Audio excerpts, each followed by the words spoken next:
and welcome to Crowvane Manor. Wherever you are, and whatever kind of night it's been, you've come to the right place to slow down. Let the world go quiet for a while. Out here, none of it needs your attention. Many of you return to these rooms night after night, and I'm grateful for that.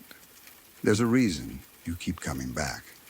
The stories kept inside these walls aren't quite like the ones you'll hear anywhere else.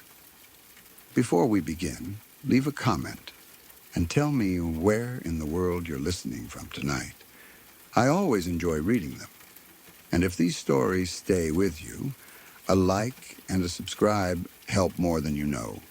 Now get comfortable, breathe slow, and let's open the door together.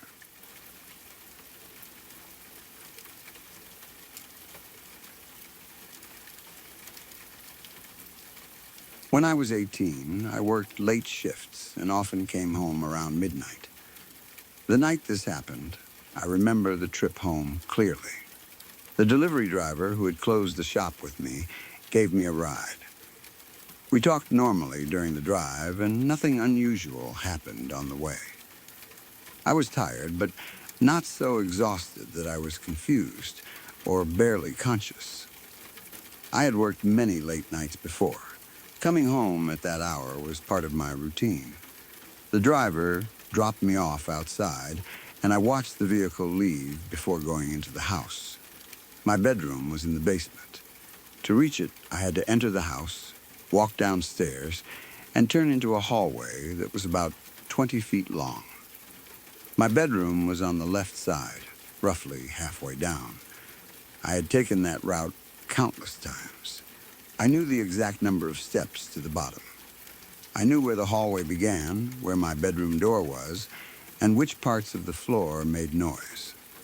There was a light switch near the stairs, but I rarely used it. I had never been afraid of the dark. The basement was familiar to me, and I could reach my bedroom without seeing much. Even when the hallway was completely black, I knew where I was going. That night, I entered the house and headed downstairs as usual. I did not turn on the light. There was no reason to.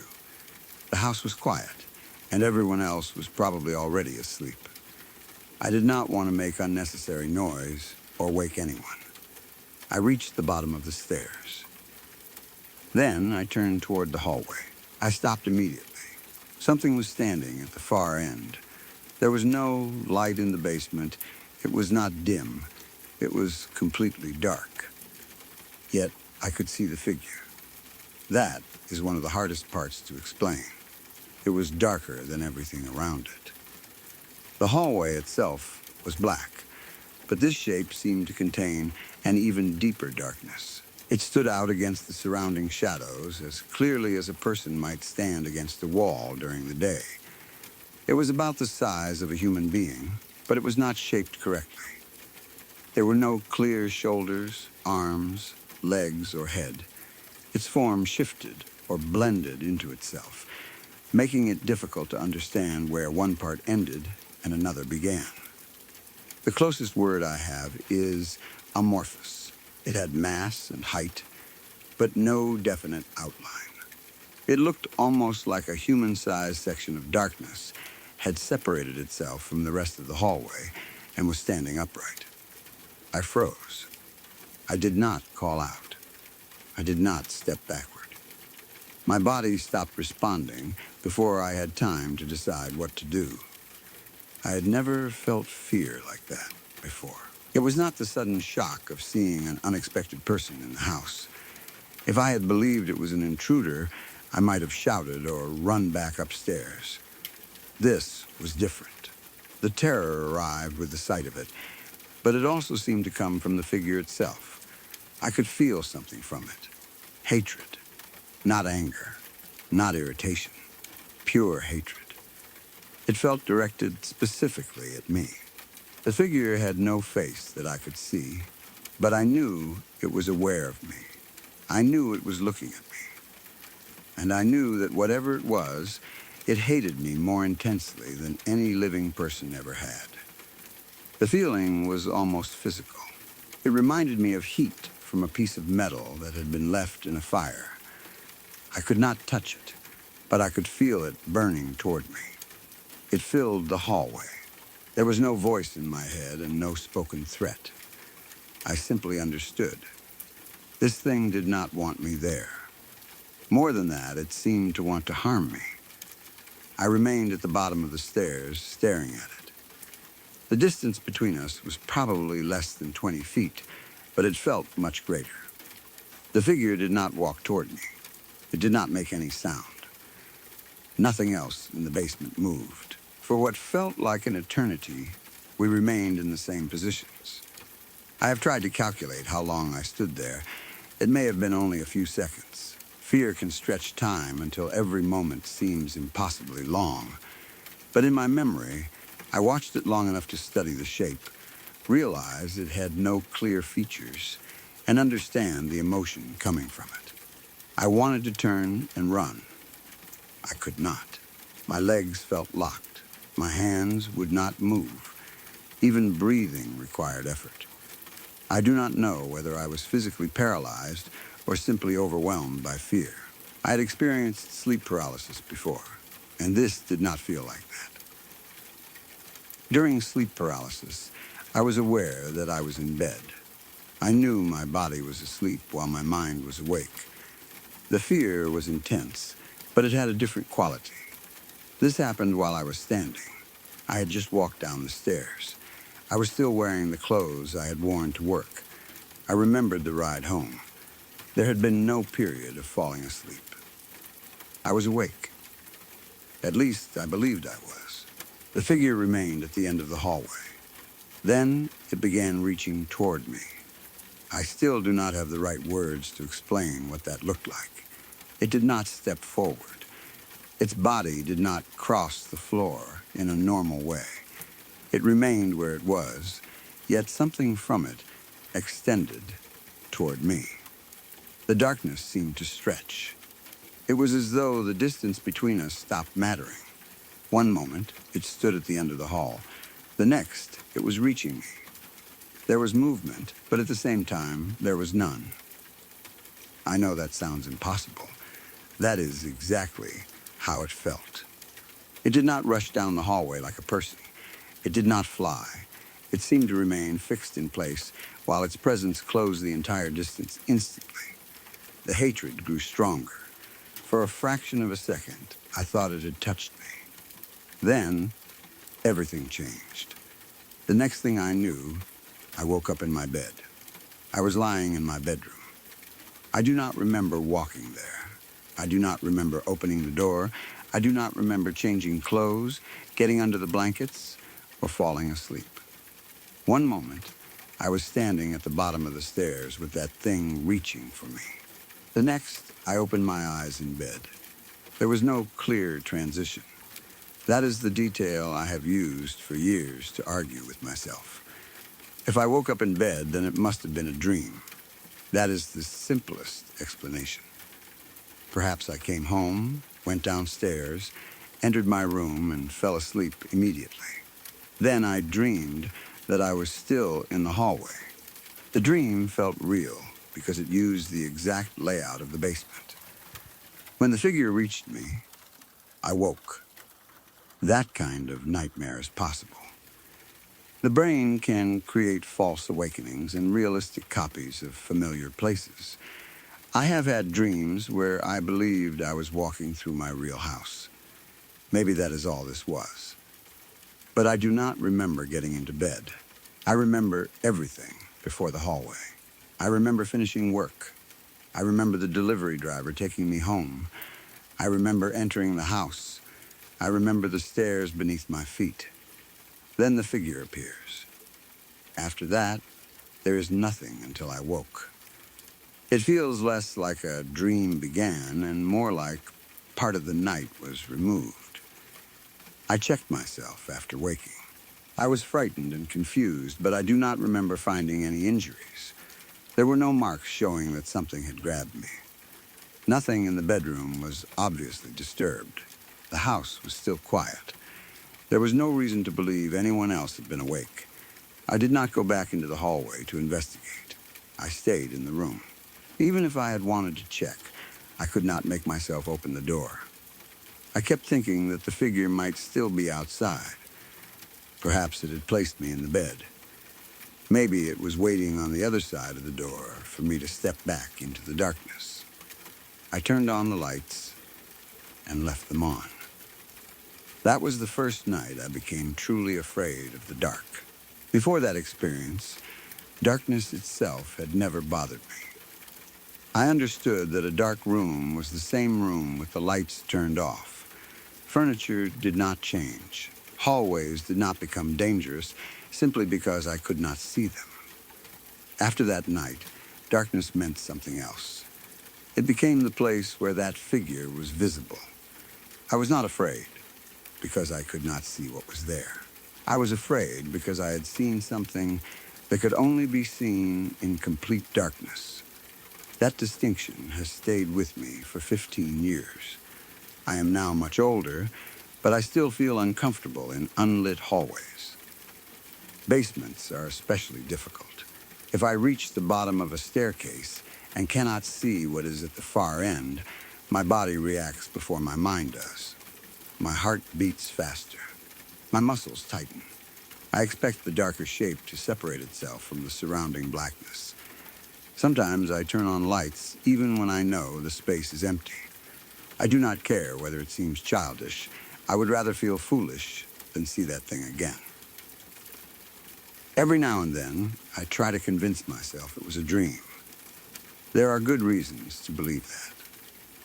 I woke in bed. I had worked a late shift. I was tired. The event involved impossible movement and missing time. Those are features of dreams. The figure itself may have been a nightmare image created from ordinary shadows. Perhaps I reached the bedroom without forming a clear memory because the routine was so familiar. People sometimes perform automatic actions while exhausted and later fail to remember them. I could have gone downstairs, entered the room, changed, and fallen asleep. Then, my mind created the hallway scene. The dream may have begun with me standing at the bottom of the stairs because that was the last thing I vaguely remembered doing. That explanation is logical. I want to believe it. But deep down, I do not. The experience had a clarity my normal dreams do not have. I remember the temperature of the basement. I remember the position of my body at the bottom of the stairs. I remember the exact location of the figure. Most of all, I remember the hatred. Dreams can create emotion, of course. A nightmare can produce terror stronger than anything experienced while awake. But this did not feel like fear generated inside me. It felt like something being projected from the other end of the hallway. The hatred had direction. It came from the figure and moved toward me. I was only receiving it. That is difficult to explain to someone who has not felt it. People have asked whether I saw eyes. I did not. There was no face. They asked whether it spoke. It did not. They asked whether it had claws or horns or any feature that would make it obviously monstrous. It had none that I could identify.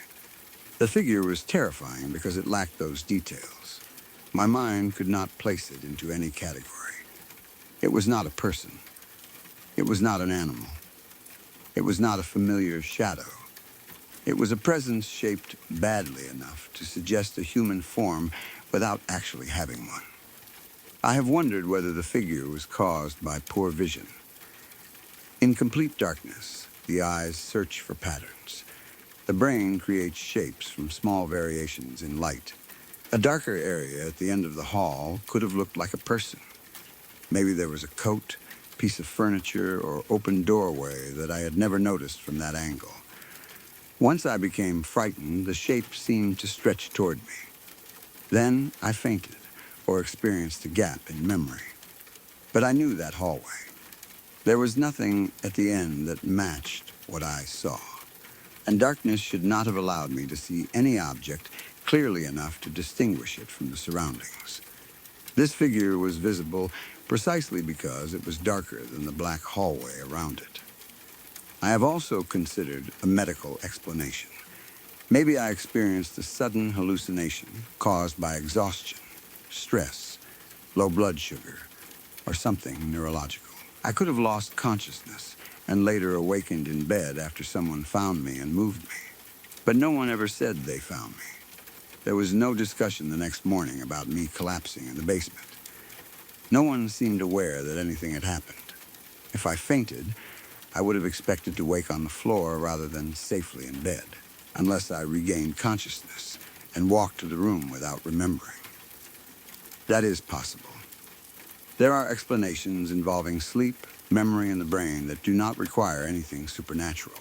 I know that. But none of them fully remove the feeling that I encountered something external. The house itself had a strange reputation among some of my friends. I was not the only person who felt uncomfortable there. I knew people who claimed they had experiences of their own. Some refused to stay after dark. At the time, I did not take all of their stories seriously. People scare themselves, especially when one person begins suggesting a house is haunted. A strange sound becomes footsteps. A shadow becomes a figure. Once an idea spreads through a group, everyone begins interpreting ordinary events through it. That may have happened. Perhaps I already knew my friends were uncomfortable in the house, and my mind created the figure from those expectations. But I had never been afraid of the basement before. I walked through it without lights. I slept down there every night. I did not enter expecting to see anything. The fear began only after I turned into the hallway. I did not build myself up beforehand. Something was simply there. I told people about it later, but most did not believe me. Some said I dreamed it. Others thought I was exaggerating a shadow. A few were interested because of their own experiences in the house, but even then, I could not provide proof. There was no photograph, no mark, no witness, only my memory. I eventually stopped caring whether people believed me. I know how the story sounds. A tired 18-year-old comes home at midnight, sees a dark figure, then wakes in bed.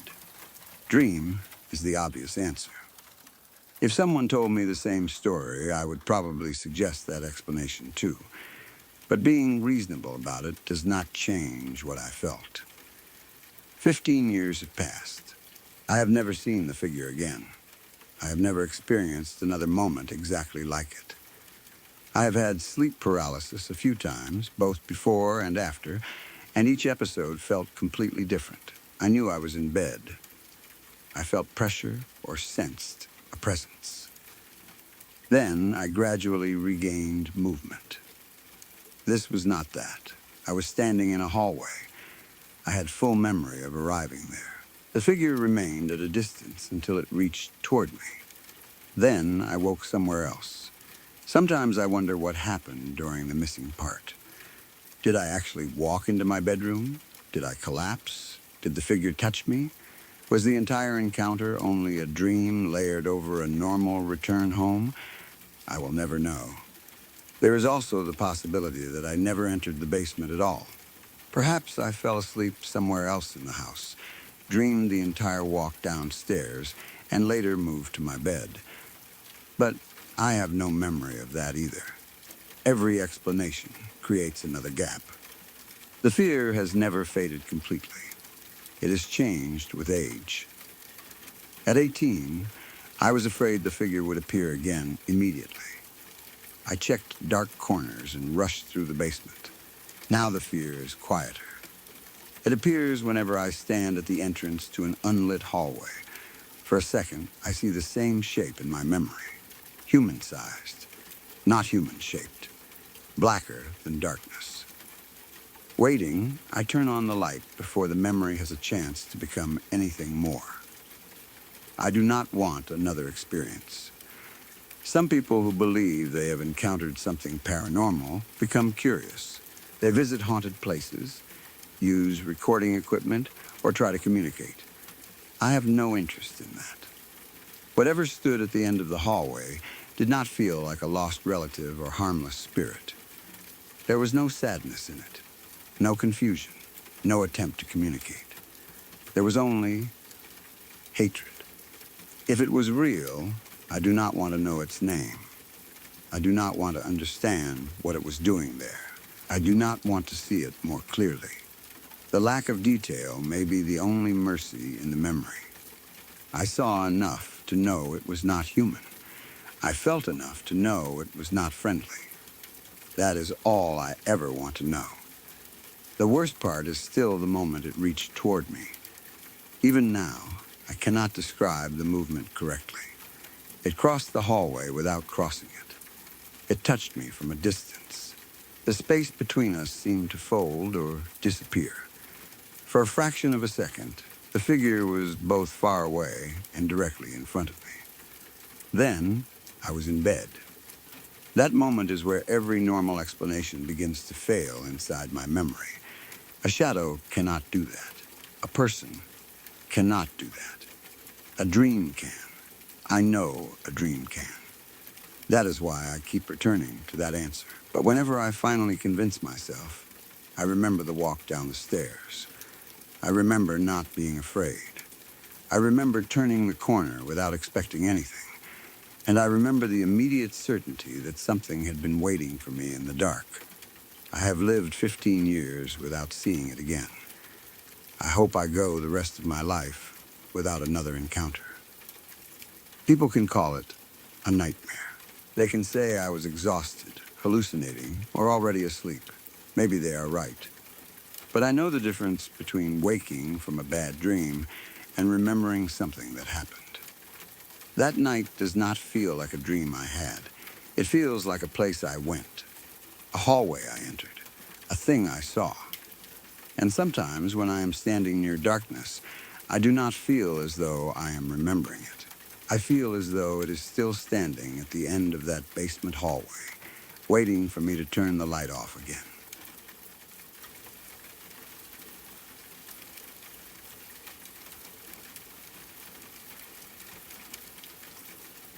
When I was around 9 or 10 years old, one of my cousins passed away. I was still young enough that I did not fully understand death in the same way I do now.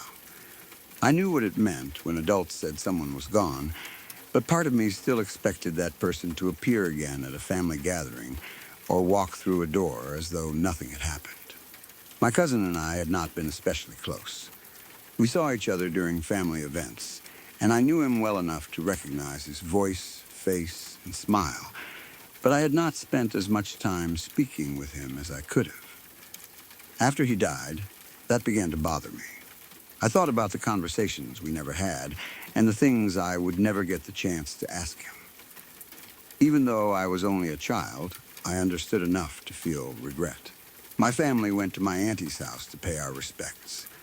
The whole house felt different from a normal family visit. Usually, a gathering meant children running through rooms, adults speaking loudly, food being passed around, and people laughing over one another. That day, everyone seemed quieter. Some people spoke in low voices.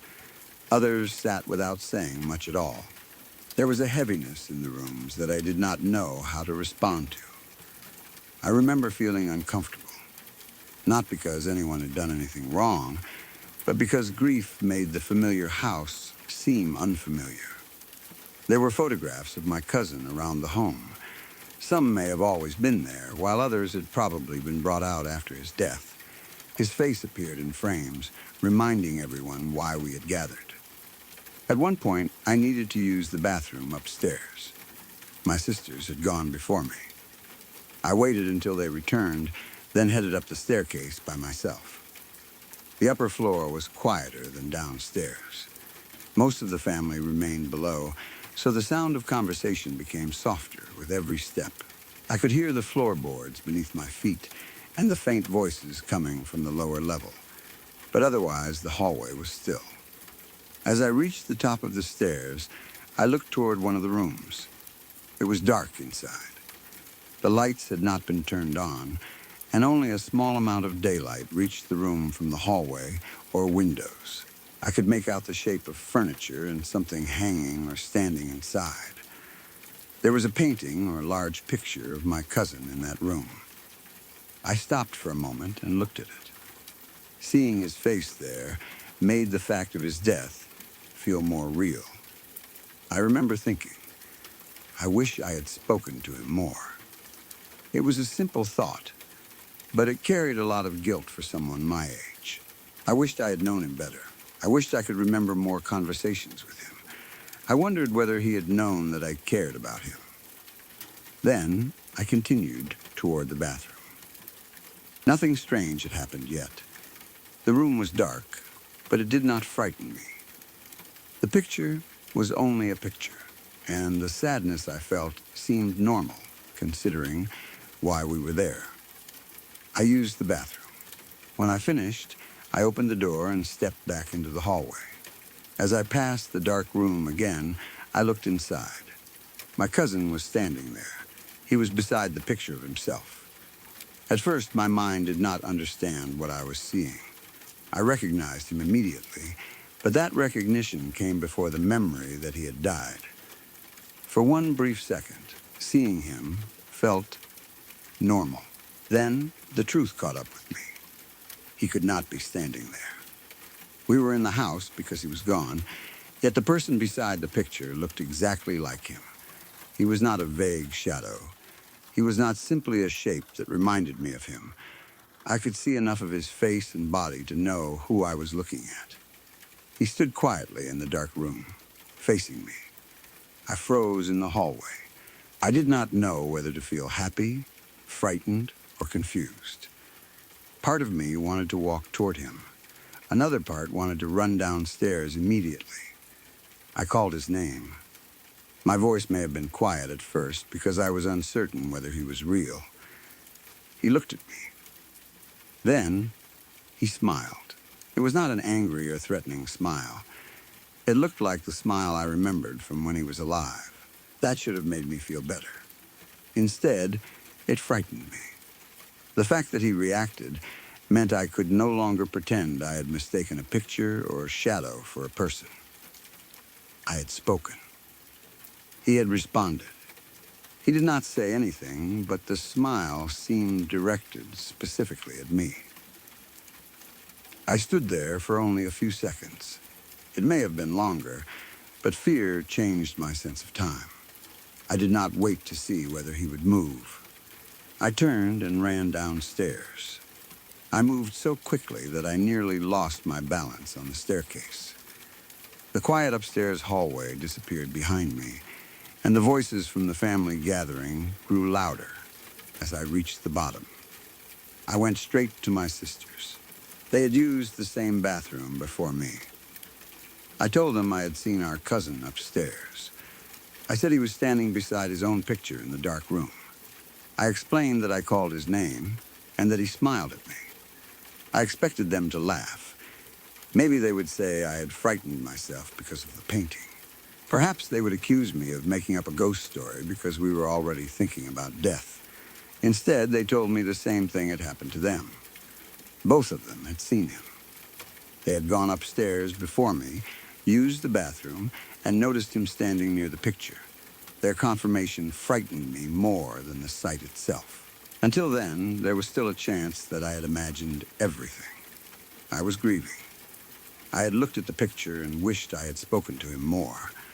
Maybe my mind placed him beside it because I wanted another chance to see him. But my sisters had gone upstairs before I did. I had not told them what I was thinking. I had not described anything before they went. They had their own experience. I began asking them questions. I wanted to know exactly where he had stood. I asked what he looked like and whether he had smiled at them too. I do not remember every detail of their answers now, but it was clear that we were talking about the same figure in the same room. They were not simply agreeing after hearing my story. They already knew what I meant. That was what terrified me. I looked toward the stairs. Part of me expected my cousin to appear at the top. Maybe he would follow us down. Perhaps he had been waiting for each of us to pass the room. Nothing appeared. The upstairs hallway remained empty from where I stood. I do not remember whether we told the adults immediately. Children sometimes avoid telling adults about frightening experiences because we already expect not to be believed. We may also have been afraid of upsetting the family. Everyone was grieving. Saying that we had seen the person they were mourning could have caused more pain. If we did tell anyone, I do not remember a strong reaction. The memory that stayed with me was the conversation between my sisters and me. We had all seen him. After that day, I remained frightened for weeks. Nighttime became more difficult. Whenever I passed a dark room, I imagined someone standing beside the wall. Photographs made me uncomfortable, especially pictures of people who had died. I worried that if I looked at one for too long, the person might appear beside it. The smile also stayed with me. It had not been cruel. That almost made it more confusing. If the figure had looked frightening, I could have treated it like a nightmare. But it looked like my cousin. He seemed calm. He smiled after hearing his name.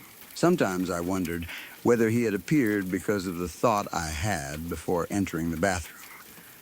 I wish I had spoken to him more. Maybe, in some way I could not understand, he heard me. Perhaps the smile was meant to tell me that he knew. Maybe he wanted me to stop feeling guilty. That interpretation was comforting, but I was too young to accept it without fear. Even a loving person returning after death would be terrifying to see in a dark room. Another part of me worried that it had not been my cousin at all. Maybe something else had copied his appearance. I had no reason to believe that, but fear creates possibilities that become difficult to ignore. What if the figure only looked like him because it knew we would approach someone familiar? What if the smile was not friendly? I tried not to think about those questions. The most reasonable explanation is that grief affected all of us. My sisters and I were in a house filled with photographs and memories of our cousin. We knew he had died. Everyone downstairs was speaking about him. Our minds were focused on his face. The upstairs room was dark. The painting created a human shape that could have been misinterpreted from the hallway. Perhaps a coat, curtain, or piece of furniture stood beside it. One of my sisters may have seen the shape first and mentioned something to the other without me hearing. By the time I went upstairs, I might already have sensed that something strange had happened, even if no one told me directly. My brain could have turned the dark shape into my cousin. That is possible. Memory also changes over time. I was only 9 or 10. Years later, the image may feel clearer than it actually was. Maybe I saw a face, only for a second. Perhaps the smile came from the expression in the painting rather than a separate figure. As I moved through the hallway, the angle of the light may have made the painted face seem to change. The figure beside it could have been shadow. Then, after my sisters said they saw something similar, all our memories may have blended together. Shared experiences are not always as independent as they seem. People influence one another without meaning to. One person describes a detail, and another begins remembering it too. That explanation is logical. But I remember calling his name. I remember the figure looking toward me. I remember the smile. Most importantly, I remember running downstairs without knowing what my sisters had experienced. Their reaction came before I could convince them. They did not need me to explain the entire story. They already understood. That is why I have never been able to dismiss it completely. I sometimes wonder whether our cousin appeared to each of us separately. Maybe he wanted to say goodbye. Perhaps he chose the upstairs room because his picture was there. The portrait may have served as a connection between how we remembered him and whatever remained after death. If that was his purpose, he did not frighten us intentionally. He did not chase us. He did not speak in a strange voice. He only stood beside his own image and smiled when recognized. That is not the behavior of something trying to harm a child. Still, I was terrified. At that age, I thought death created a clear separation. The living remained here. The dead went somewhere else. Seeing my cousin broke that boundary. It suggested that someone could be gone and still appear inside a familiar house. Afterward, I began wondering whether other deceased relatives might be nearby without us seeing them. Could they stand in rooms during family gatherings? Did they listen when people spoke about them? Could they hear our regrets? The thought made every dark doorway feel occupied. For weeks, I avoided being alone upstairs. If I had to use a bathroom at someone else's house, I asked one of my sisters to come with me or wait nearby. I did not want to walk past another dark room and find someone standing beside a photograph. Eventually, the fear became less intense. Nothing similar happened again. I did not see my cousin at home, in dreams, or at another family gathering. My sisters did not report repeated sightings. The moment remained tied to that house and that day. That makes an ordinary explanation more likely. We were emotionally overwhelmed. The environment was full of reminders of him. The light was poor. A single misunderstanding could have spread between 3 children. But the fact that the experience happened only once can also be interpreted another way. Maybe he appeared because that was the moment the family had gathered to remember him. Perhaps there was no reason to return after that. I have thought about the exact placement of the figure. He stood beside a picture of himself. That detail seems almost too perfect. If my mind created him, it makes sense that I would imagine him near his portrait. The picture triggered the memory, regret, and image. But if the figure was real in some way, the placement also makes sense. It was as if he were connecting himself to the person in the painting, making sure I recognized him. He did not appear in the middle of the hallway or at the top of the stairs. He stood where his face was already visible. Sometimes I imagine returning to that room as an adult. I wonder whether the layout would match my memory. Maybe I would immediately see the ordinary object that created the illusion. A lamp, a standing coat rack, a chair with clothing piled on it, the frame of the portrait catching light. Finding a physical explanation would probably bring relief, but I am not sure it would erase the experience.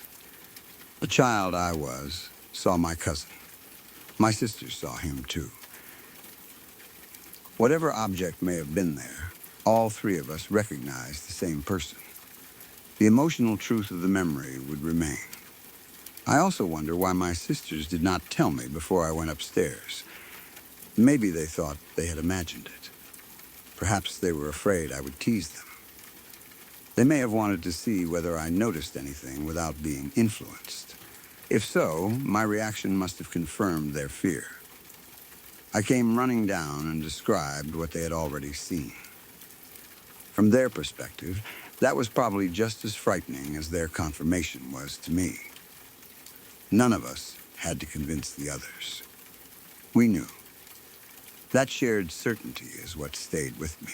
Adults often explain children's paranormal experiences by saying children have strong imaginations. That is true. Children can turn shadows into people and dreams into memories. But children are also direct. When frightened, they often react before creating a detailed story. I did not remain upstairs building an explanation. I saw him, called his name, watched him smile, and ran. There was no time for me to plan a lie. My sister's reactions were just as immediate. I do not claim this proves that my cousin's spirit appeared. I cannot prove anything. There was no photograph, video, or adult witness. The figure did not leave a physical sign. All we had were 3 childhood memories from an emotional day. That is not strong evidence. But it was enough to affect me. For years, I wondered whether my regret had somehow called him. Maybe he wanted me to know that I had not failed him. Children often blame themselves for things they could not understand or control. I thought I should have spoken to him more, but I had been young. He may never have expected anything different from me. If the smile had a meaning, perhaps it was forgiveness. Perhaps it was simply recognition. Or maybe it was only my own mind giving me the response I needed. In that case, the experience still served a purpose. It gave me one final moment with him, even if it happened only inside my memory. What unsettles me is that my sisters seem to receive the same moment. Not in a dream, not weeks apart. In the same dark room, on the same day, before any of us compared stories. Sometimes I ask myself whether we all saw him in exactly the same position. Memory tells me yes, but I cannot trust every detail after so many years. I know only that they had gone upstairs first. I followed later. We all saw someone we believed was our cousin standing near his portrait. That much has never changed. I still remember the quiet after I called his name. The rest of the house was full of grieving relatives, yet upstairs it felt as if there were only two of us. He looked at me. He smiled. Then I ran. Maybe I should have stayed. I could have asked why he was there. I might have told him I was sorry we had not spoken more. Perhaps he would have answered. But I was a frightened child facing someone I knew had died. Running was the only reaction my body understood. I have occasionally felt guilty about that too. First, I regretted not speaking to him while he was alive. Then, if the encounter was real, I ran away from the only chance I had to speak with him afterward.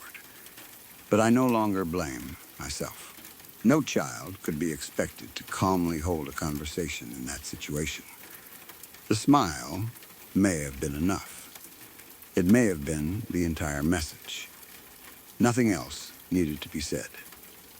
The experience frightened me for weeks, but with age it became less like a horror story and more like an unresolved family memory. It could have been grief. It could have been light and shadow. It could have been three children influencing one another. Or it could have been my cousin saying goodbye in the only way he could. I will never know. What I remember most clearly is walking out of the bathroom and seeing him beside his own picture. I said his name. He smiled, as though he had been waiting for me to notice him. Then I ran downstairs and learned that I had not been the first person to see him. My sisters had already passed that dark room, and before I said enough to shape their answers, they told me they had seen him too.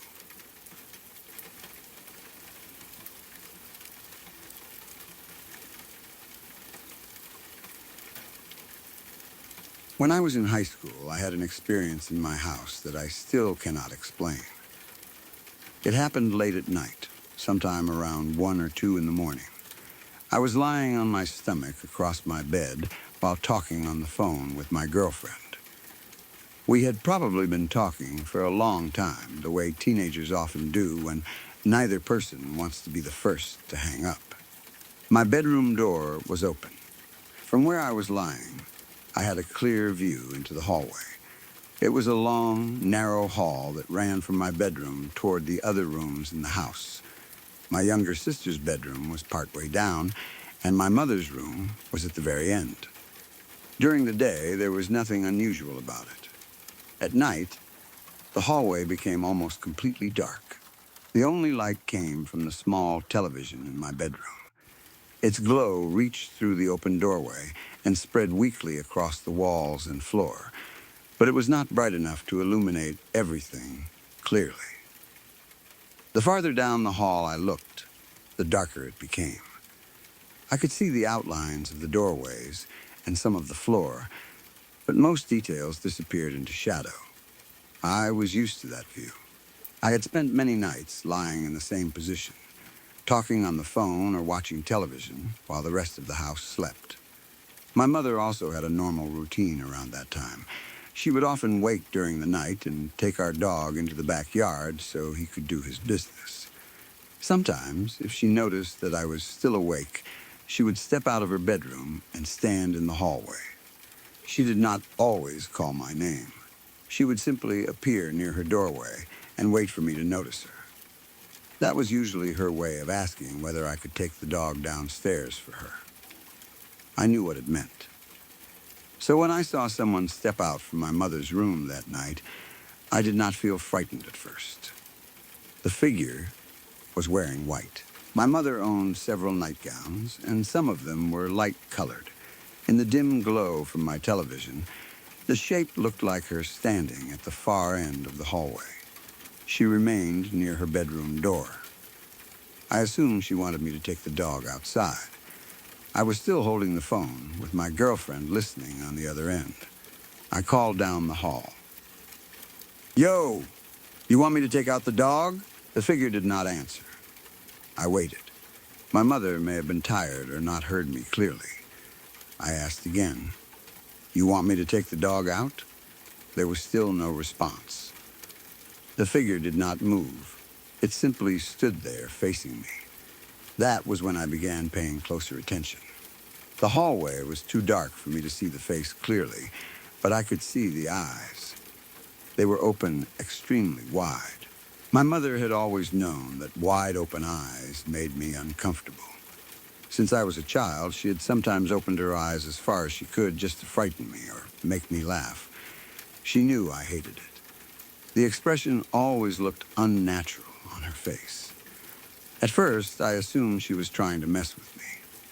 Maybe she had seen that I was awake and decided to scare me before asking about the dog. But she did not smile. She did not laugh. She did not speak. The eyes remained fixed on me from the far end of the hall. Even through the darkness, I could feel the intensity of the stare. I tried to see the rest of the face. The television light caught the white nightgown and small parts of the figure, but the eyes were the clearest feature. They seemed brighter than they should have been. Not glowing exactly, just visible in a way the rest of the face was not. I remember wondering why my mother was being so strange. If she wanted me to take the dog out, why would she not answer? If she was trying to frighten me, why did she remain completely silent? I may have said something into the phone to my girlfriend, perhaps telling her to wait or mentioning that my mother was standing in the hallway. I do not remember her exact response. My attention was entirely focused on the figure. It still had not moved. I was about to tell my mother to stop making that face. Before I could say anything, the figure began running toward me. There was no warning. 1 second, it stood motionless at the end of the hallway. The next, it rushed forward. It ran directly toward my bedroom. I saw the white nightgown moving through the darkness. The eyes remained fixed on me. The speed was completely wrong. My mother was a large woman, around 300 pounds. She did not run. I had never seen her move like that inside the house. Even in an emergency, I could not imagine her charging down the hallway with that kind of speed. The figure seemed to cover the distance almost instantly. I did not wait to see its face more clearly. I screamed. I threw myself off the bed or lunged toward the door and slammed it shut. I remember the force of the door hitting the frame. I locked it or held it closed, though I cannot remember which I did first. Then I turned on every light in my bedroom. The sudden brightness made the room look unreal. Everything inside was normal. My bed, my television, the phone in my hand, the walls, but I could not stop staring at the closed door. I expected something to hit it from the other side. I thought I would hear my mother shouting, asking why I had slammed the door in her face.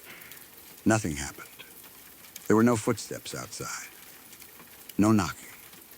No voice. The hallway became silent again. My girlfriend was still on the phone. She had heard me scream. She began asking what had happened. I told her that my mother had been standing at the end of the hallway staring at me. I said she had suddenly run toward my room. I explained that something about her face was wrong, especially the eyes. Even while speaking, I felt ridiculous. It sounded like I had become frightened because my own mother walked toward me. But I knew what I saw. The figure had not moved normally.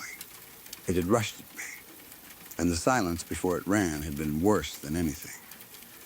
Less than a minute later, I heard movement outside my bedroom. Then the door opened, or my mother knocked and entered. She was wearing dark blue pajamas, not a white nightgown. She looked tired and confused. Her hair and face had the appearance of someone who had just been woken from sleep. She asked why I had screamed. I stared at her clothes. For a moment, I could not answer. I told her she had just scared the hell out of me. She looked even more confused. I said she had been standing outside her room in a white nightgown. I had asked twice whether she wanted me to take the dog out. She said nothing. Then she ran down the hall toward me. My mother said she had not gotten out of bed. She had been asleep. My scream woke her. That was why she came into my room. I told her that was impossible. I had watched her step into the hallway. I had spoken directly to her. I had seen the white gown and the wide eyes. She insisted she had not been there. She was wearing the dark blue pajamas she had gone to sleep in. She had not changed clothes. She had not taken the dog outside yet.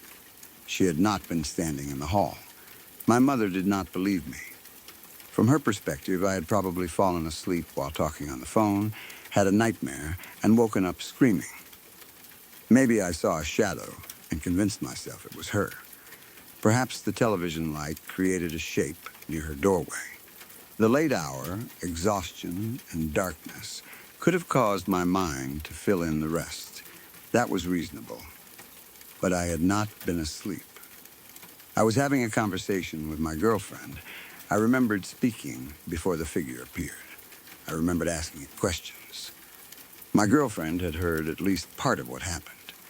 She heard me scream and slam the door. I do not know whether she heard me calling down the hallway, but I had someone on the phone while the event took place. That made it feel different from a normal nightmare. My mother checked the hallway. No one was there. My younger sister was asleep. The dog had not reacted. The doors were locked. There was no sign that anyone had entered the house. The hallway was exactly as it had always been. Dark, narrow, empty. I tried to describe the figure more carefully. It had my mother's size and general outline. It came from her bedroom. It wore the kind of nightgown I could imagine her owning. But the face had not looked completely right. The eyes were too wide. The way it stood was too still. The way it ran was impossible for her. It seemed to know enough about my mother to look like her from a distance. It even appeared during the time when she usually took the dog outside. That detail bothers me. If I had only seen a random figure in white, I could dismiss it as a shadow or a trick of light. But it followed her routine. It stepped out of her room at the expected time. It stood where she normally stood when she wanted my attention. It appeared to wait for me to offer to take the dog out. Everything about the first few seconds was familiar. Only after I spoke did it become wrong. Sometimes I wonder whether it wanted me to leave my room. Maybe if the figure had answered or gestured, I would have walked into the hallway.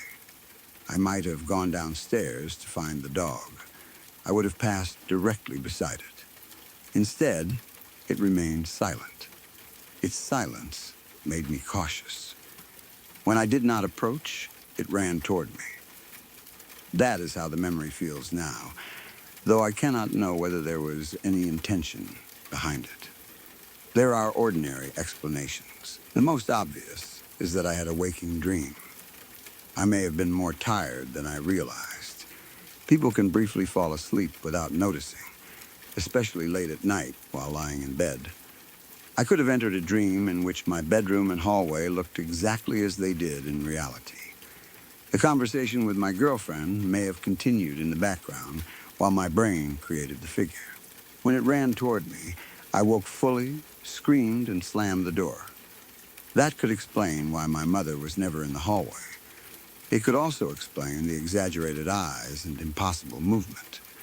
Dream figures often look almost familiar, but behave in unnatural ways. The problem is that I remember the event as continuous. I remember the phone in my hand. I remember hearing my girlfriend. I remember speaking down the hallway.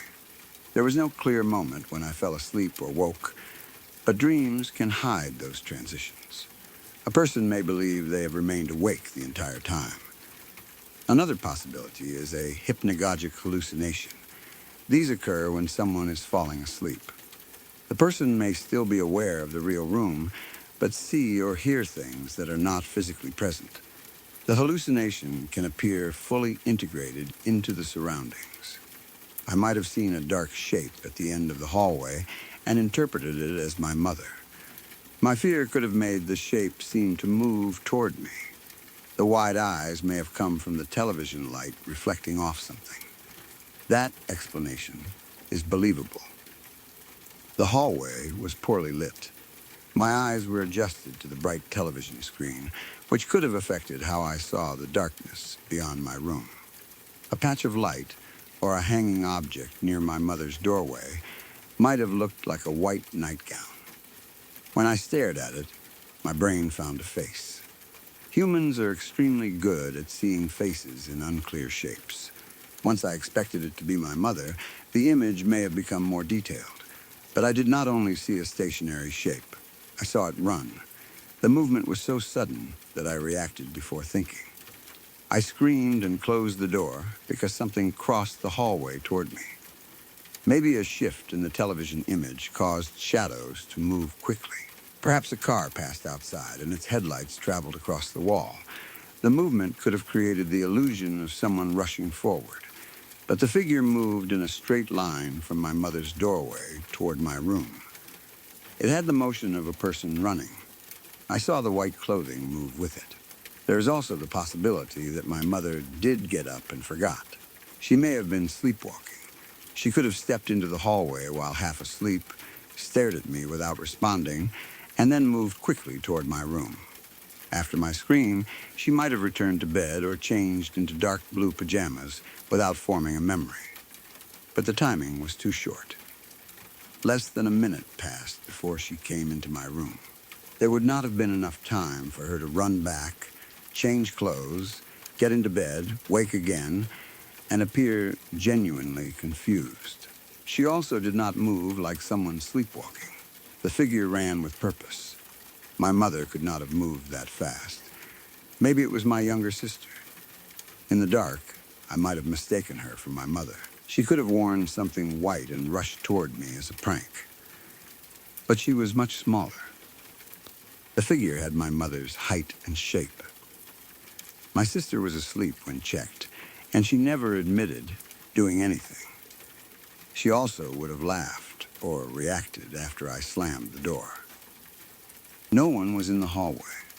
I have thought about whether an intruder could have been inside the house. Someone might have worn white clothing and stood near my mother's room. When I noticed them, they ran toward me. But there was no evidence of a break-in. Nothing was stolen. The dog did not bark. The doors remained locked. An intruder would also not have looked so much like my mother in the darkness. The idea of a real person is frightening, but it does not fit. My family did not have a history of constant paranormal experiences, at least not that I knew about. There was no known ghost connected to the house. No one else reported seeing a copy of my mother. The event happened once. That makes a sleep-related explanation more likely. A single hallucination at 1 or 2 in the morning is more common than a spirit imitating a living person. I understand that. Still, the memory has never lost its clarity. I can see the hallway. I can see the white nightgown. I can see the eyes. Those eyes are the part that returns whenever I tell the story. They were not simply open. They were stretched wide in the exact way my mother knew frightened me. That detail made the figure feel personal. It did not only resemble her, it used something from my childhood, something that would make me uncomfortable before it ever moved. I sometimes wonder whether my mind created that detail because it already associated my mother's wide eyes with fear. If I was dreaming, it makes perfect sense. The brain took a familiar person and added the expression that frightened me most. Then it made her run, using the fact that I knew my real mother could not. A nightmare would build itself exactly that way. Familiarity first, then something slightly wrong, then a sudden attack. That structure is almost too perfect. But if it was not a dream, the same details become much more disturbing. Whatever stood in the hallway knew how my mother behaved. It knew what she wore. It knew when she usually woke to take the dog outside. It knew how she sometimes widened her eyes to frighten me. It copied all of that. It simply could not copy her voice. Maybe that is why it remained silent. I have also wondered what my girlfriend heard. She knew I was awake and speaking normally before the scream. If I had fallen asleep during the conversation, she may have heard my voice change or noticed that I stopped responding. I do not remember asking her those questions later. At the time, we were both focused on my fear. Her presence on the phone gave me some reassurance. I was not completely alone. Someone else knew the event happened at that exact moment. But she could not see the hallway. She could only hear my reaction. There was no witness who could confirm the figure. After my mother left my room, I kept the lights on. I do not remember whether I closed the door for the rest of the night, but I doubt I left it open. The hallway no longer felt like part of the house. It felt like a tunnel leading into darkness. Every shadow near the bottom of the door made me tense. I expected to hear footsteps approaching again. Nothing happened. The dog was eventually taken outside normally. Morning came. The house looked ordinary. In daylight, the hallway was too short and familiar to seem frightening. I walked from my room to my mother's door and tried to calculate how quickly the figure had crossed the distance. It had seemed almost instant. A normal person running would have made heavy footsteps. The floor should have shaken. My mother especially would not have moved silently. But I do not remember hearing the figure's feet. I only remember seeing it rush toward me. That may be another sign of a dream or hallucination. Dreams often show movement without producing the correct sound. Yet at the time, the lack of footsteps did not register. The visual fear was too strong. I did not tell many people afterward. The story sounded too strange. Saying I saw my mother standing in the hallway invited easy questions. Maybe she was sleepwalking. Maybe I was half asleep. Maybe I saw my sister. Maybe I imagined it. When I explained that my real mother entered wearing different clothes less than a minute later, people still preferred the dream explanation. I cannot blame them. I prefer it too. A nightmare means nothing entered the hallway. Nothing watched me from outside my mother's room. Nothing copied her shape and routine. My brain created a frightening image because it was late and I was tired. That is the safe answer. But when I remember the event, it does not begin with fear. It begins with recognition. I saw my mother. I knew why she was standing there. I offered to take the dog outside. Only after she refused to speak did the figure become something else. That transformation is what still bothers me. It did not appear as a monster. It appeared as someone I trusted. It waited for me to acknowledge it. Then it ran. My mother never believed me. To her, my scream had pulled her out of sleep.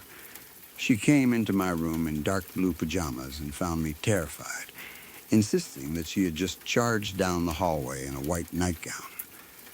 There was nothing she could say, except that it had not happened. But I still see the eyes, whenever I tell the story.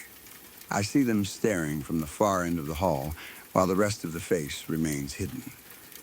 I remember the silence after I asked the question a second time. And I remember the exact moment the thing stopped pretending to be my mother. It leaned forward. The white gown moved. Then it came running toward me.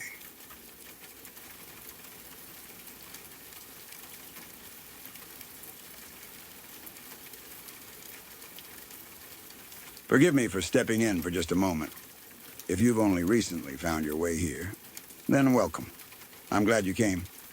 If these stories are keeping you company tonight, consider subscribing to Crowvane Manor. New stories arrive here often, the kind that stay with you long after the night is over. And if you tap the bell, you won't have to go looking. The next one will find you on its own. Thank you for being here. Now, let's return to where we left off.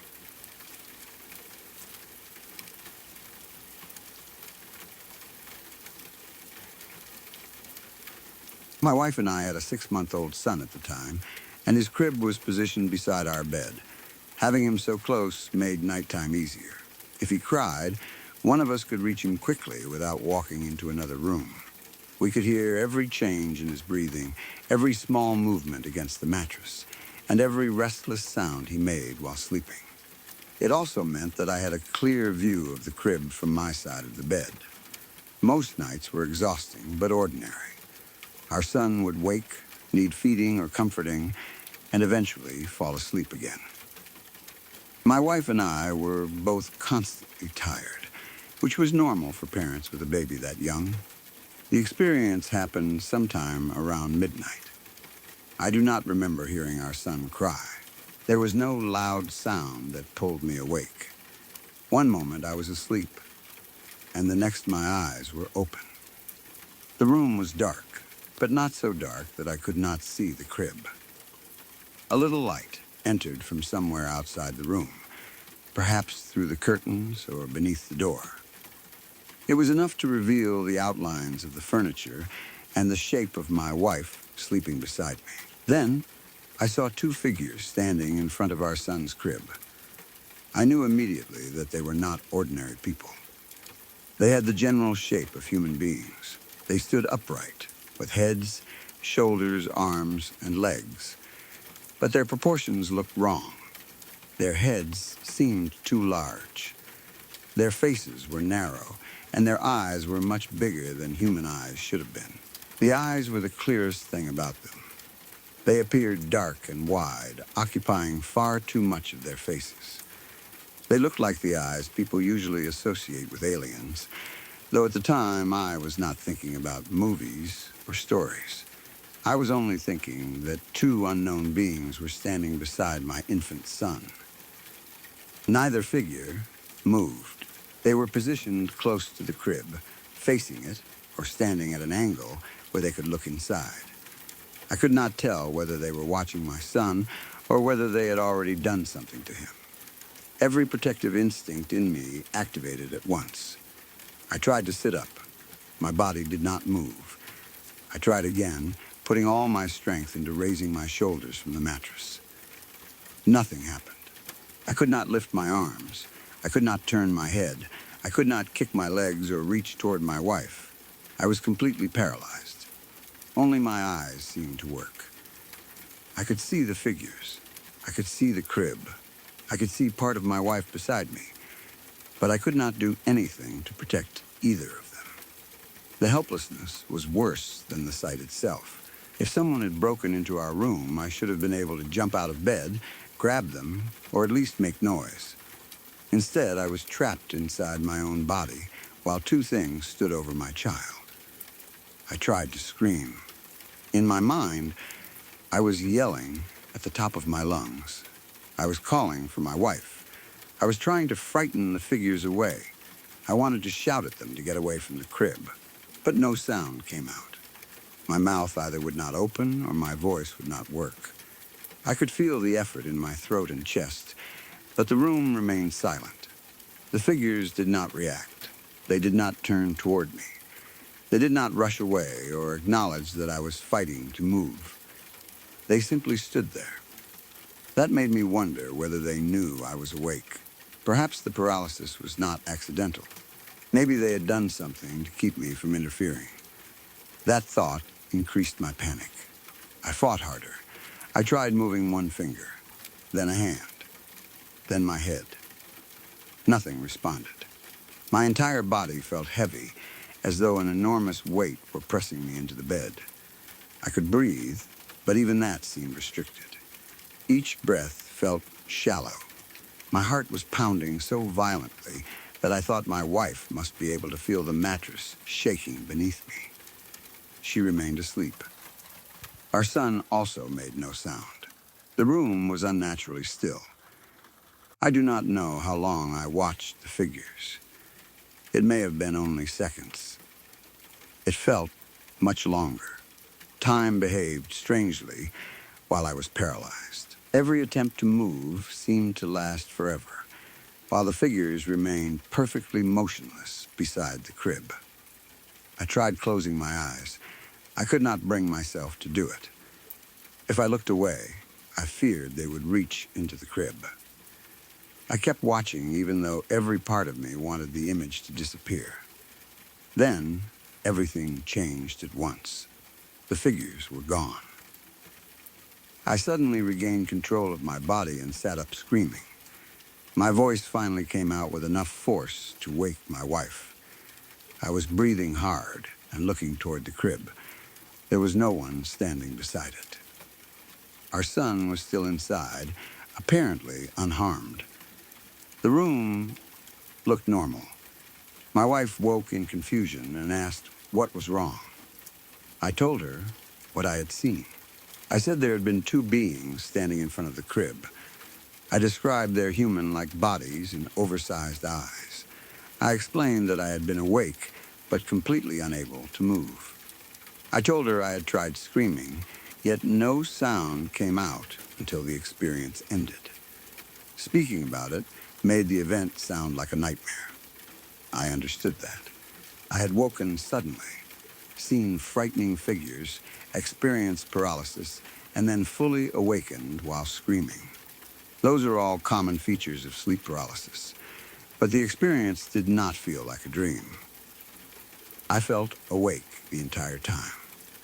I knew I was in our bedroom. I knew my wife was sleeping beside me and our son was in the crib. The room looked exactly as it should have looked. The figures seemed to exist inside that real environment rather than in a separate dream. My wife listened without laughing. She believed that I had experienced something terrifying, even if neither of us knew exactly what it was. She did not accuse me of making it up. She did not tell me I was being ridiculous. We checked our son. He seemed fine. There were no obvious injuries. He was still breathing normally and did not appear distressed. We checked the doors and windows. There was no sign that anyone had entered the house. Nothing had been moved. No unusual lights or sounds came from outside. The figures had left no visible trace. Eventually, we tried to return to sleep. I do not know how my wife managed it. I remained alert for a long time. Every shadow near the crib looked suspicious. I kept expecting the two figures to reappear. I wondered whether they were still somewhere in the room, hidden beyond what I could see. I also worried that if I fell asleep, the paralysis would happen again. The next morning, my wife and I both noticed an intense itch on our backs. At first, neither of us considered it especially meaningful. People wake with random irritations. A mosquito could have entered the room. Something in the bedding might have caused a reaction. We could have been sweating during the night. Then we realized the itching was in the same place, not just somewhere generally on our backs. The sensation seemed to come from the exact corresponding spot on both of us. That immediately brought the experience back. I began wondering whether the figures had done something to us. Maybe they had touched our backs. Perhaps they had placed something beneath our skin.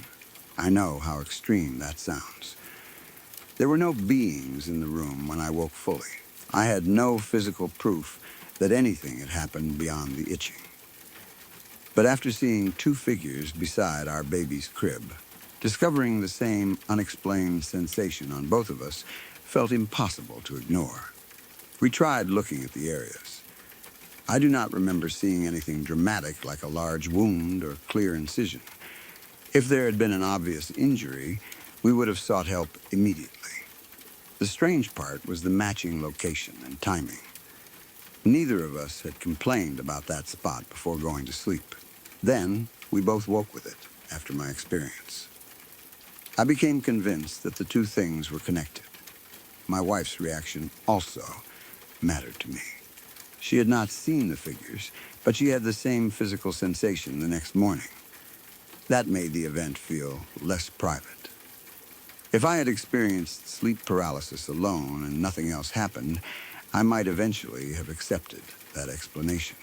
The matching itch made it harder. It felt like evidence that something had affected both of us while we slept. I began thinking about implants. I wondered whether the figures had inserted something into our backs. Maybe they had been examining us before I became aware of them. Perhaps I woke before they finished. The paralysis could have been their way of preventing me from interfering. The fact that they stood near our son's crib made the thought even more frightening. Had they done something to him too? We checked him repeatedly, looking for marks, redness, or anything unusual. We found nothing that I remember. Still, I worried. He was only 6 months old. He could not tell us if something hurt. He could not explain whether he had seen or felt anything. For a while, I watched him closely for changes in behavior. Nothing obvious happened. He continued eating, sleeping, crying, and behaving like the same baby. There were no repeated visits that I witnessed. I never again woke to find the figures beside his crib. That should have reassured me. Instead, I sometimes wondered whether the experience happened again without my waking. The rational explanation is sleep paralysis. I know that. Sleep paralysis can occur when the mind becomes conscious, while the body remains in the temporary paralysis associated with dreaming. During certain stages of sleep, the brain prevents most muscles from moving so that people do not physically act out their dreams. Usually that paralysis ends before the person becomes fully aware. Sometimes it does not. A person wakes but cannot move or speak. Many people also experience vivid hallucinations during these episodes. They see shadowy people, intruders, demons, animals, or strange beings in the room. Some feel pressure on their chest. Others believe something is watching them or standing near the bed. The details of my experience fit that pattern almost perfectly. I woke during the night. I could not move. I could not make a sound. I saw two figures. Then the episode ended, and I woke fully while screaming.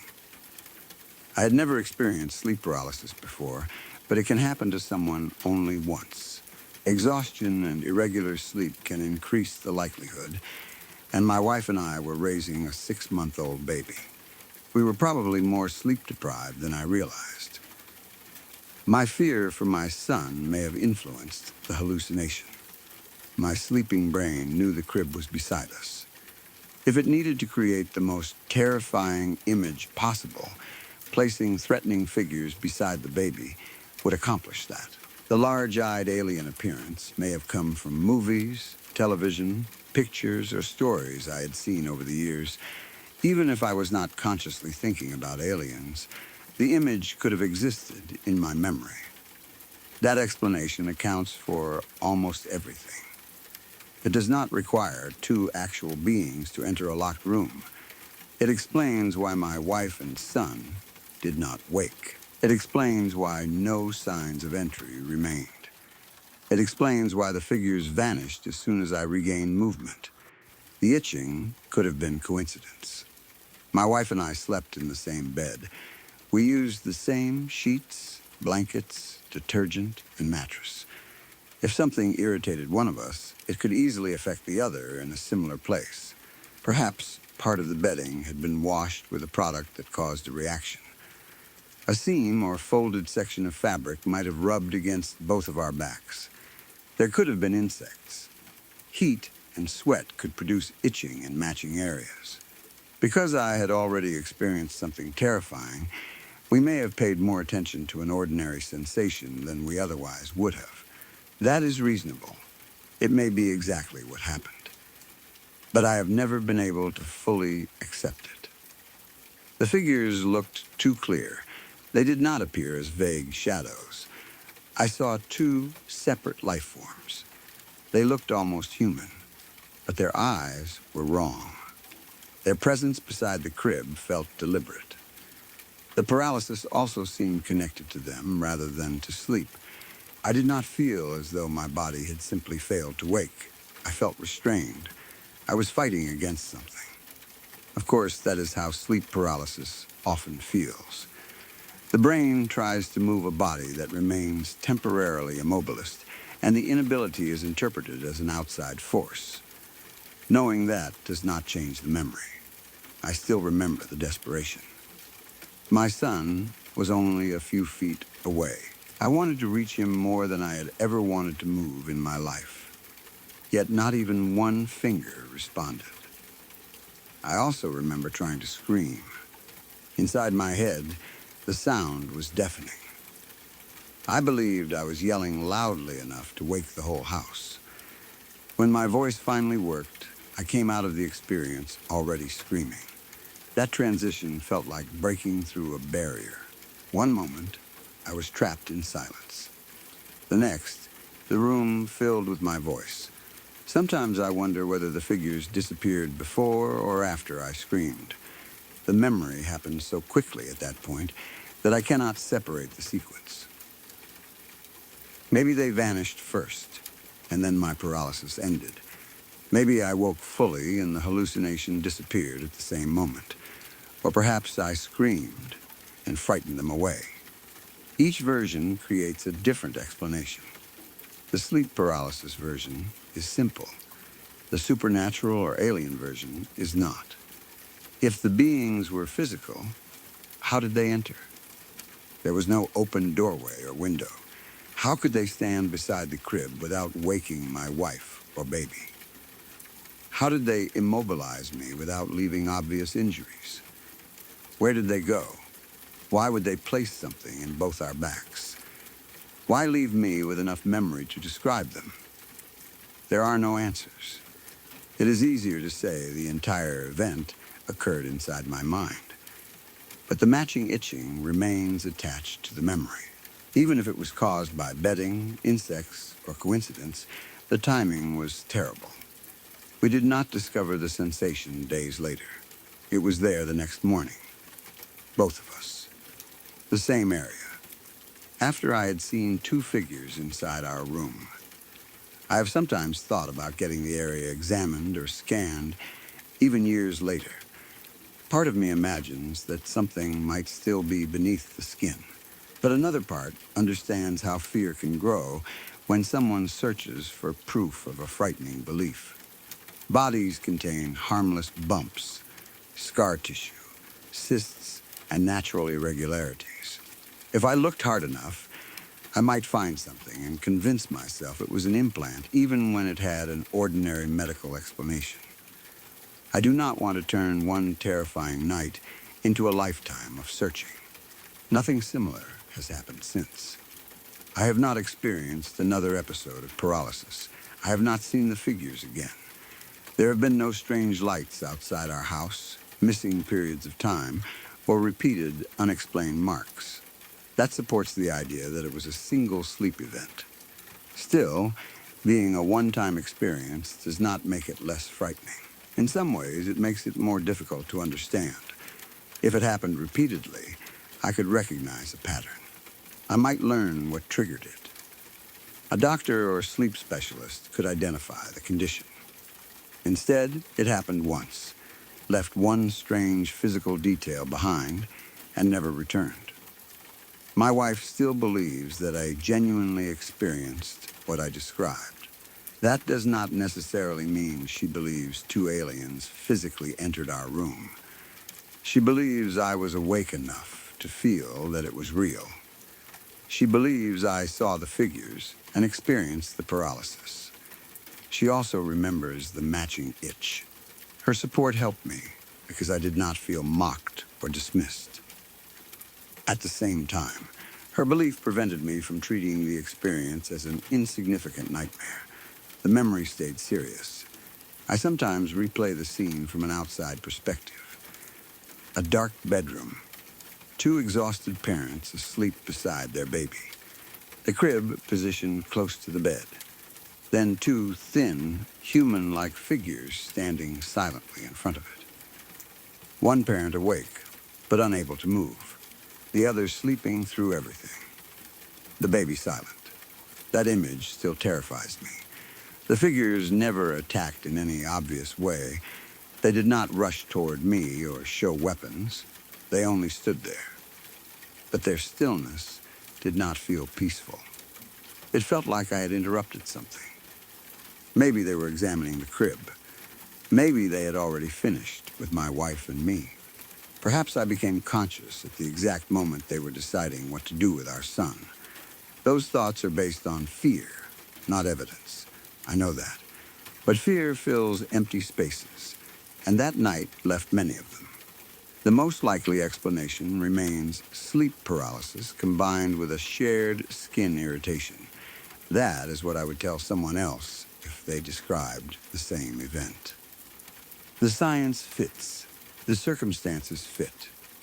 Extreme tiredness, fragmented sleep, and the presence of a newborn could create the perfect conditions for a vivid episode. Two figures near the crib were probably hallucinations shaped by my greatest fear at the time, being unable to protect my child. My wife and I could have slept against the same irritating material. Everything may have been ordinary, yet when I remember the figures, they do not feel imagined. I can still see their eyes. I can still feel the weight holding me down. I can still hear the scream trapped inside me while the actual room remained silent. And I remember the moment the paralysis broke. I sat up shouting, already knowing exactly where the figures had been standing. They were gone. Our son was safe. My wife was beside me. There was no evidence that anyone had entered. Then morning came, and both of us began scratching the same place on our backs. Maybe it was only sleep paralysis. Maybe the itching was coincidence. I hope those explanations are correct, because the alternative is that two beings entered our bedroom, stood beside our 6-month-old son, and kept me conscious just long enough to understand that I was powerless to stop them.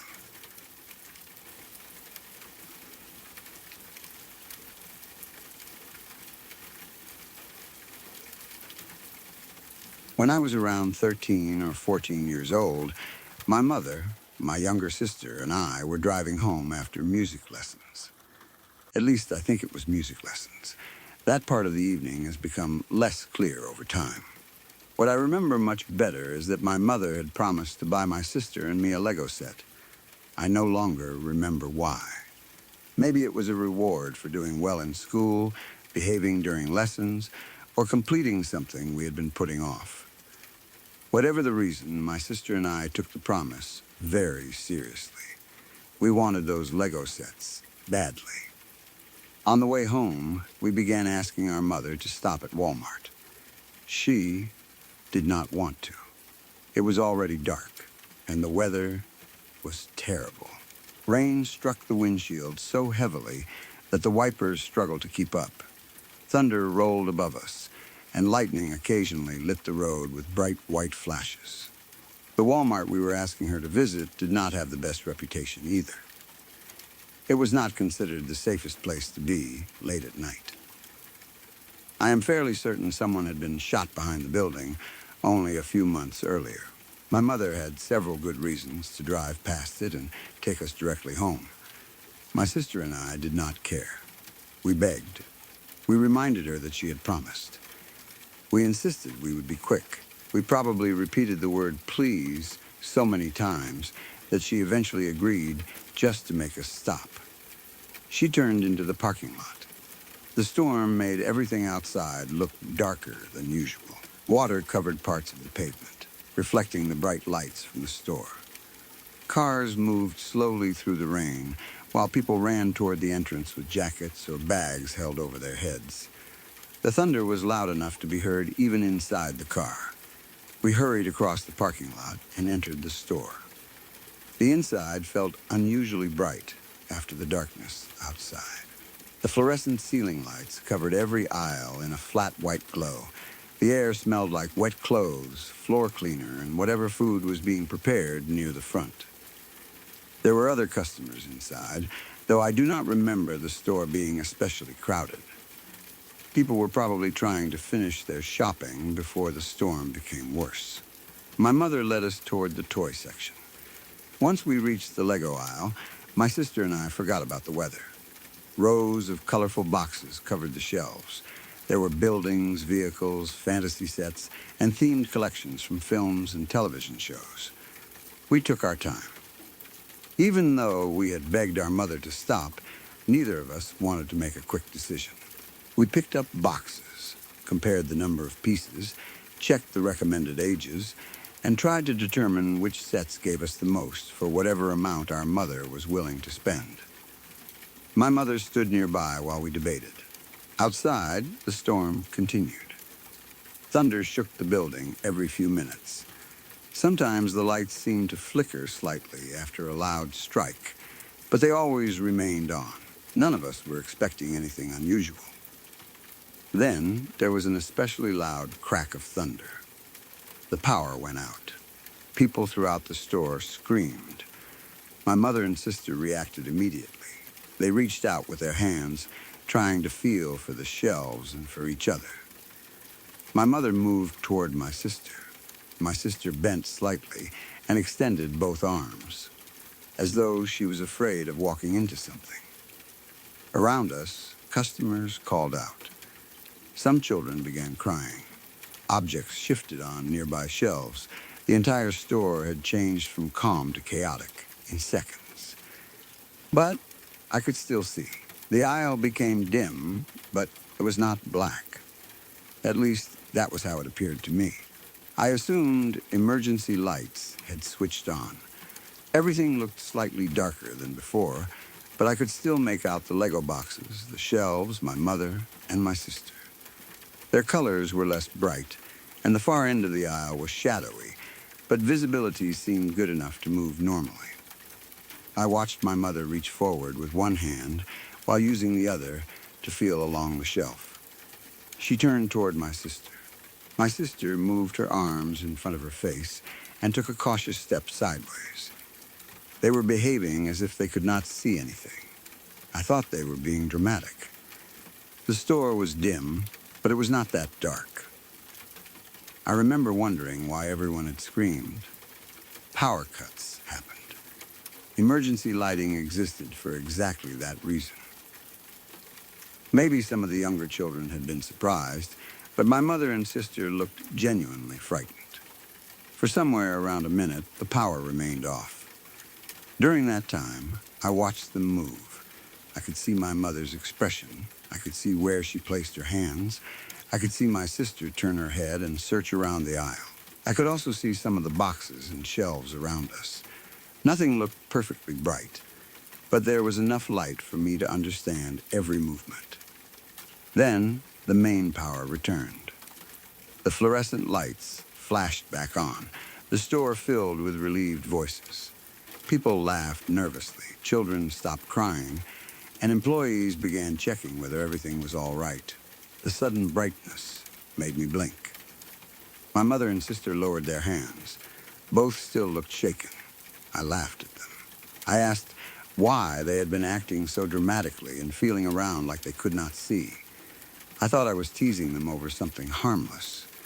Maybe the emergency lights were weaker in other parts of the store, but in our aisle I had been able to see clearly. My mother looked at me. The colors seemed to leave her face. "What do you mean?" she asked. I repeated myself. I said I had watched both of them during the blackout. I described my mother reaching out toward the shelf. I explained how she had moved one hand in front of her and turned toward my sister. Then I described my sister bending, stretching out her arms, and shifting sideways. I mentioned several small movements they had made while the power was off. They stared at me. My mother asked how I knew any of that. I thought the answer was obvious. I saw you, I said. My mother and sister exchanged a look. Then they told me the store had been completely dark. Not dim, not shadowy, pitch black. They said they could not see the shelves, the boxes, each other, or even their own hands. When the power failed, there had been no emergency lighting in our aisle.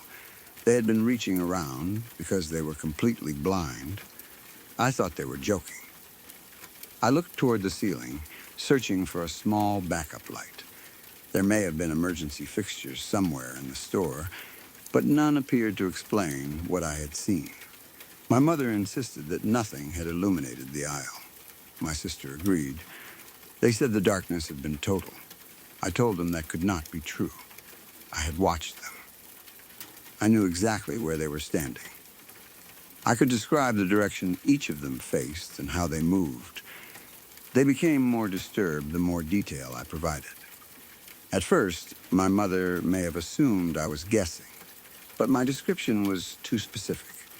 I knew things I should not have been able to know if the aisle had truly been pitch black. My sister asked whether I had some kind of light. I did not. I had no flashlight. This happened before phone flashlights became something everyone immediately used during a power cut, and I do not remember holding a phone anyway.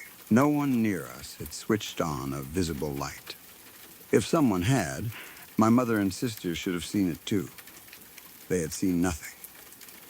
I tried explaining what the aisle looked like from my perspective. It was as though the main lights had been lowered rather than turned off. The shelves were visible. The boxes looked darker, but still had shape and color. My mother and sister were clear enough for me to follow their movements. I had not needed to feel for anything. I had not even been afraid. That frightened them more. My mother wanted us to choose our Lego sets and leave. The fun of the trip had disappeared. We stopped comparing boxes and probably selected something quickly. I remember the atmosphere feeling different as we walked toward the front. Every time the lights flickered, my mother glanced at me. The storm continued outside, and the building no longer felt safe. I began to wonder whether the power might fail again. Part of me wanted it to. I wanted to test what had happened. If the store became dark again, I could ask whether I still saw everything. Maybe the first blackout had not been as complete as they thought. Perhaps a flash of lightning had illuminated the aisle through a distant window. Maybe a sign, display, or battery-powered light had created a faint glow that only I noticed. A second outage could prove it was ordinary. The lights stayed on. We paid and left the store. Outside, the rain was still heavy. Lightning flashed above the parking lot, and thunder followed almost immediately. My mother hurried us toward the car. Once we were inside, she asked me to describe the blackout again. I repeated what I had seen. I told her where she and my sister had moved. I explained that I believed emergency lights were on because the aisle looked dim rather than dark. My sister became frustrated and said there had been no light at all. She could not see me. She could not see our mother. She could not see the shelves only inches from her face. My mother agreed. They were completely certain. I did not know what to say. I had no reason to lie. There was nothing impressive about claiming I saw during a blackout. At the time, I was not trying to create a paranormal story. I had laughed because I genuinely believed they had overreacted to a dim aisle. Their fear afterward confused me. During the drive home, the storm made the world outside the car disappear. The headlights revealed only rain and a short section of road. I kept thinking about the darkness inside the store. What had I actually seen? Maybe my eyes had adjusted faster than theirs. People have different levels of night vision. Some pupils widen more quickly. Certain eyes are more sensitive to low light. Perhaps there was a tiny amount of illumination that I could detect while they could not. That explanation seemed possible. But the difference between dim light and total darkness was too large. They were not saying visibility had been poor. They were saying there had been no visibility at all. I had seen enough detail to describe their movements. Maybe lightning from outside had created repeated flashes. The storm was intense. Large windows near the front of Walmart could have allowed lightning to brighten parts of the building. Light might have traveled down the open aisles and reached the toy section. If I happened to be facing the correct direction, perhaps each flash gave me a temporary image of the scene. My brain could have combined those brief images into the impression that I saw continuously. That is one of the most reasonable explanations. But I do not remember flashes.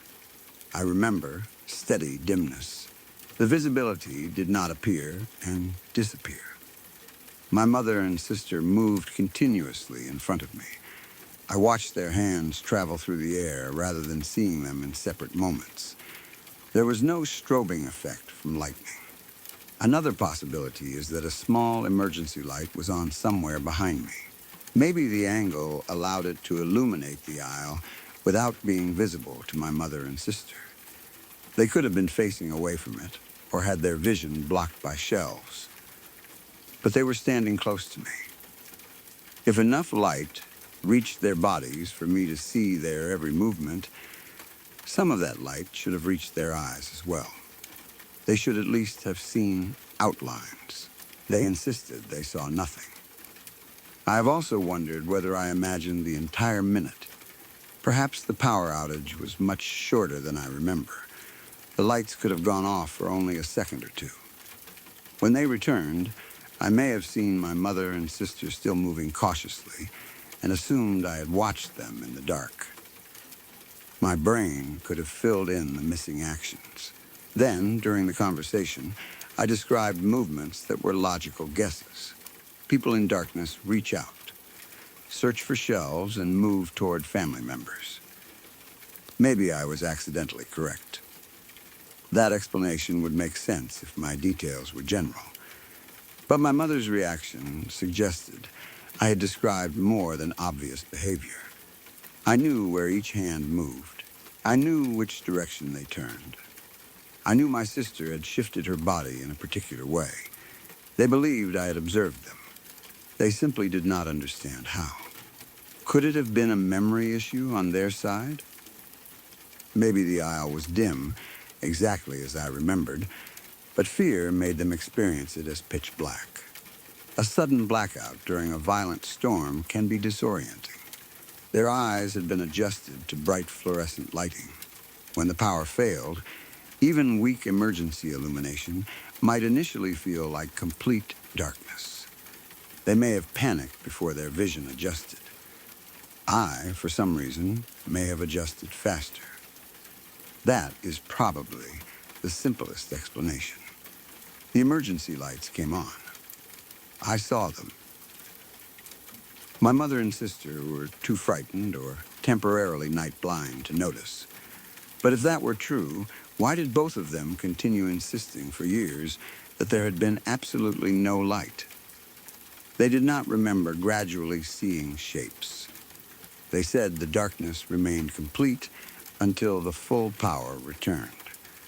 I sometimes wonder whether my eyes were reacting to something unusual. There are medical conditions that affect night vision, but usually in the opposite direction.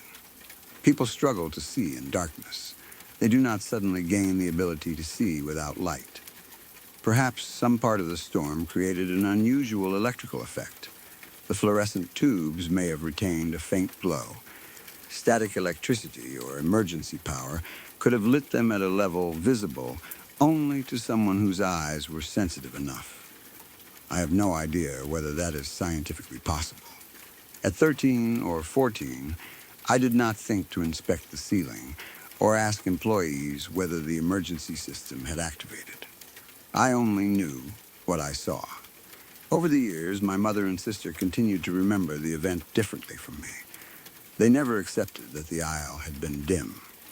I never accepted that it was pitch black. Neither side was trying to deceive the other. We were describing what we genuinely experienced. That difference is what makes the memory strange. If I had been alone, I would have assumed emergency lighting came on. There would be no mystery. If they had been alone, they would remember a frightening but ordinary blackout. Because we were together, the two versions cannot easily fit. Sometimes people suggest that I experienced some kind of supernatural protection. Maybe an angel allowed me to see so I would not panic. Perhaps a spirit or other presence illuminated the area for me. I do not know why anything supernatural would choose that moment. We were not in danger beyond the normal confusion of a power cut. We were standing in the Lego aisle at Walmart. There was no hidden threat I needed to avoid. Nothing fell from the shelves. No one tried to attack us. The lights returned after about a minute. If an angel, ghost, demon, or other entity decided that one nerdy teenager needed night vision, its choice of location was strangely unimportant. That is one reason I prefer a natural explanation. The event did not contain a message. There was no figure in the darkness, no voice, no warning. I simply saw when two people beside me could not. Maybe that is all that happened. My eyes adjusted quickly. Theirs did not. But the clarity of what I saw remains difficult to dismiss. I was not navigating by touch. I was not guessing where the shelves were. I watched my mother and sister move as though the lights had only been reduced. I could have walked out of the aisle without difficulty. The darkness everyone else feared barely existed for me. I have tried imagining the event from my mother's perspective. The power fails during a violent storm in a store known for not being especially safe. People scream. She cannot see either of her children. She reaches through complete darkness trying to find us. Then the lights return, and one child laughs.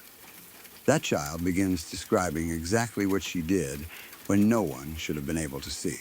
I understand why she went pale.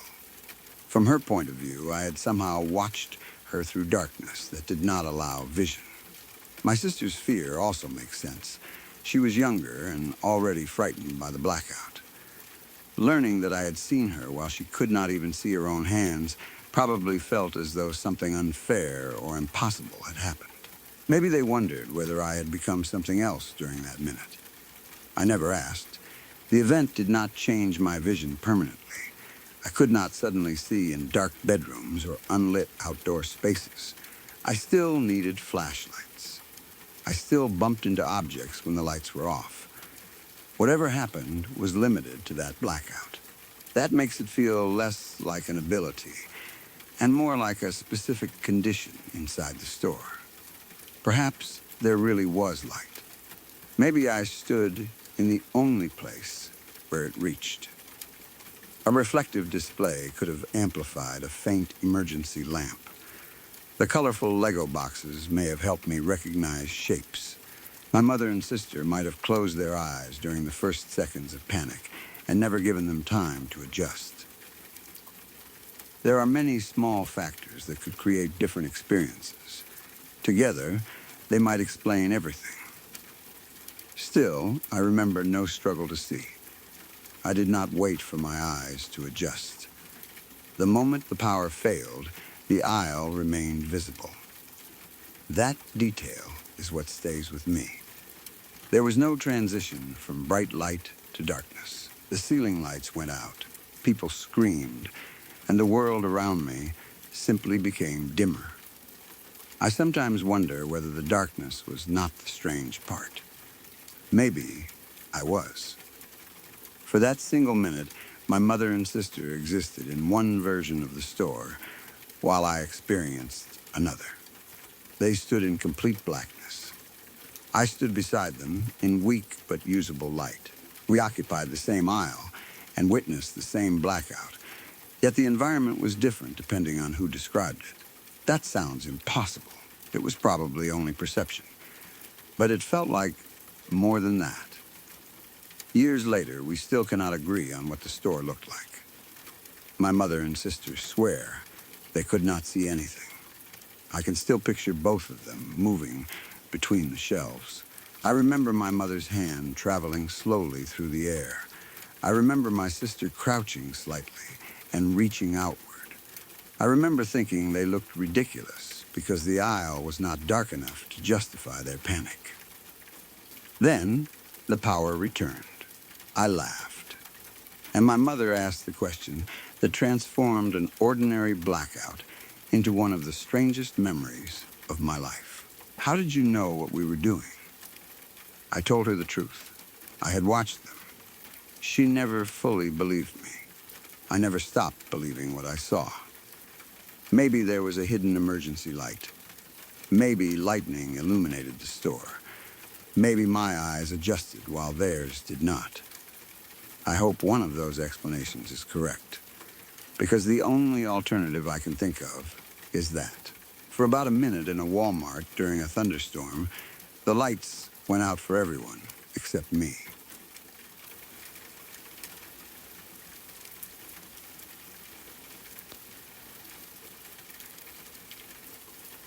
When I was around 10 years old, I woke in the middle of the night and saw something in the corner of my bedroom that I have never been able to forget. My room was square and usually never became completely dark. A little light always entered from outside or from another part of the house, so even at midnight I could normally make out the basic shapes around me. I could see the walls, the outline of the furniture, and the corners of the ceiling. That faint light usually made me feel safe.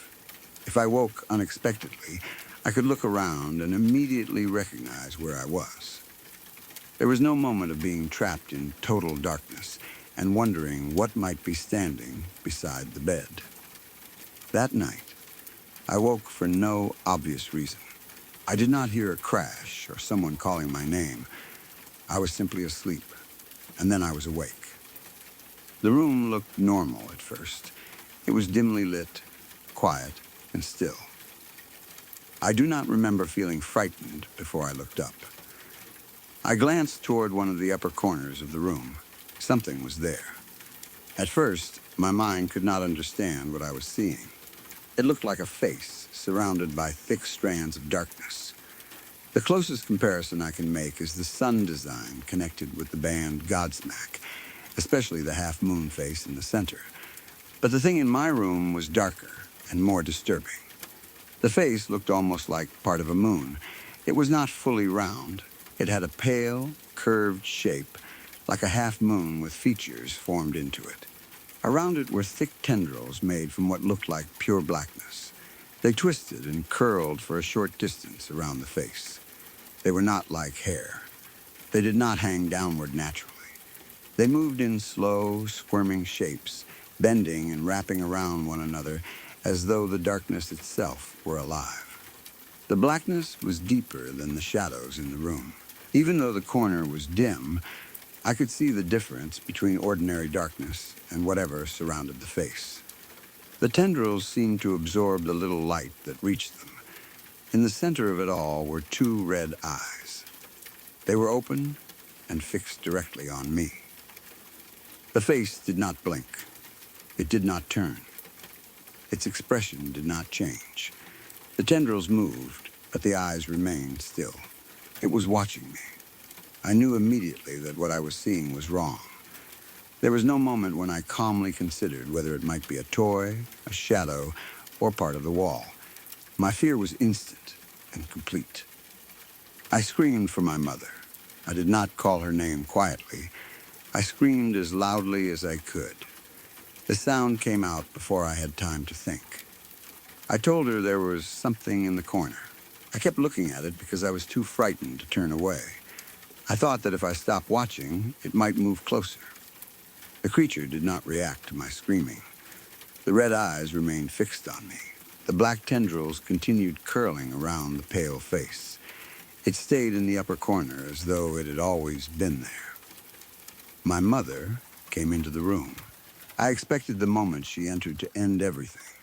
Adults could turn on lights, identify shadows, and explain why frightened children had misunderstood what they were seeing.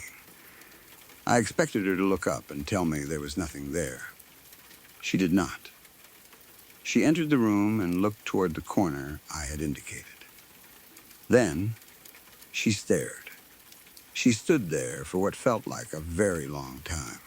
I was only 10, and fear can make seconds feel much longer, but I remember her looking at that corner without immediately speaking. She did not laugh. She did not tell me I had been dreaming. She did not walk over and show me a coat, decoration, or shadow on the wall. She simply stared upward. Her silence frightened me almost as much as the thing itself. If she saw nothing, why was she looking for so long? If she saw something, why was she not saying anything? Eventually, she took me out of the room. She brought me to her bedroom and allowed me to sleep there. I do not remember her explaining what was in the corner. I do not remember her asking me to describe it in detail. She did not tell me that I was imagining things. She did not tell me that she had seen it too. The subject simply disappeared. I never slept peacefully in that bedroom in quite the same way again. For a while, I looked toward that corner every time I entered the room. During the day, it was empty. There was nothing unusual on the walls. No decoration resembled the half-moon face. No hanging wires, clothes, or shadows could create the thick black tendrils. At night, I tried not to look up. Sometimes I could feel my eyes being pulled toward the corner even when I wanted to keep them closed. I expected the red eyes to appear again. They never did. I saw the creature only once. As time passed, the memory became something I rarely discussed. I did not know what to call it. It did not look like a normal ghost. It was not a transparent person, a shadow figure, or someone who had died. It looked like a face surrounded by living darkness. The image sounded too strange to describe without feeling ridiculous. I also had no proof. I had been a child who woke in the middle of the night. The obvious explanation was a nightmare. Children have vivid dreams. Sometimes they wake before the dream fully disappears and see shapes in the room that are not actually there. The condition is sometimes described as a hypnopompic hallucination, where images from sleep continue briefly after someone wakes. I did not know that term at the time, but I understood the basic idea. Maybe I had dreamed about the creature. Perhaps I opened my eyes while part of my brain was still asleep and projected the face into the corner. The faint light could have helped create the image. The red eyes might have been reflections. The black tendrils could have come from shadows. That explanation was reasonable. It was comforting, too. If the creature existed only in my mind, then it had never really been in the room. But my mother's reaction always complicated that explanation. I remembered her entering. I remembered telling her to look at the corner. I remembered her staring there. Maybe she was only trying to understand what frightened me. Perhaps she saw a shadow and spent several seconds identifying it. Parents sometimes avoid telling a terrified child that nothing is there too quickly because they want the child to feel heard. She could have been examining the wall, searching for whatever shape I had mistaken for a face. Then she took me to her room because I was too frightened to sleep alone. That was a perfectly normal response. Over the years, I began to accept that version. I had a vivid nightmare. My mother comforted me. Nothing more happened. The memory remained disturbing, but it belonged to childhood. I grew older. I moved on. 12 years passed without my mother and me discussing it. That silence helped make the event feel less real. If she had seen something impossible, surely she would have mentioned it. Maybe not immediately, but at some point. She might have asked whether I remembered the creature. She could have told another family member. She might have prayed over the room or refused to let me sleep there again. As far as I knew, she did none of those things. The fact that she said nothing allowed me to believe she had not seen anything. Then, about 2 months ago, my mother and I ended up discussing paranormal experiences. I do not remember exactly how the conversation began. Maybe we were talking about ghosts, strange houses, or stories other people had told us. The subject reminded me of the face in the corner. I had not described it to her since the night it happened. As far as I remembered, I had only screamed that there was something in the corner. I had not told her about the half-moon face. I had not explained the moving black tendrils. Most importantly, I had never told her about the eyes. I decided to bring it up. I began saying something about the creature I saw in my bedroom when I was young. Before I could describe it, my mother interrupted me. "The one with the red eyes?" she asked. I felt more fear in that moment than I had felt in years. The question seemed to remove every rational explanation I had built around the memory. I had never told her about the red eyes. At least, I had no memory of doing so. The eyes were the clearest and most disturbing feature. They were also specific enough that she could not easily have guessed them. She was not asking whether I meant the shadow in the corner. She did not say the strange face or the thing above the bed. She identified the red eyes. I stared at her. For a moment, I did not know how to respond. That childhood fear returned instantly. I was no longer 23 years old having a conversation with my mother. I was 10 again, lying in a dim bedroom while something watched from the corner. I asked how she knew. She told me she had seen it too. She described it in a way that matched what I remembered. The face, the darkness surrounding it, the eyes. Her description was not completely identical in every possible detail, but it was close enough that I knew we were talking about the same thing. She had not only stood in my room looking at an empty corner while trying to calm me. She had seen something there. For 12 years, she had chosen not to tell me. I asked why she had never mentioned it. I do not remember every part of her answer, but I understood that she had not wanted to frighten me further. I was already screaming. I was a child. Telling me that she also saw the creature would not have helped. It would have confirmed that the thing was real, or at least that it was visible to both of us.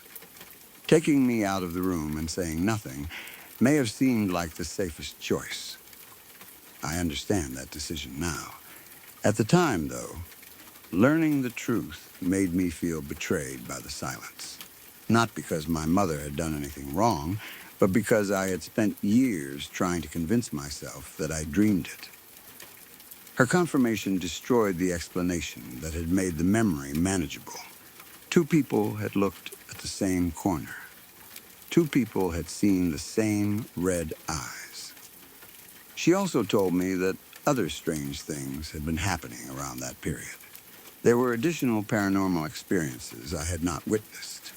I do not know every detail, and I do not want to add events I did not personally see. What matters is that, to her, the creature had not appeared in isolation. There had been other reasons for her to believe something unusual was happening. That revelation made the night feel larger than I remembered. As a child, I thought I had experienced one terrifying moment. My mother had apparently been aware of a broader pattern. I had been protected from most of it. That should make me grateful. Instead, it makes me wonder what else happened in that house while I was asleep.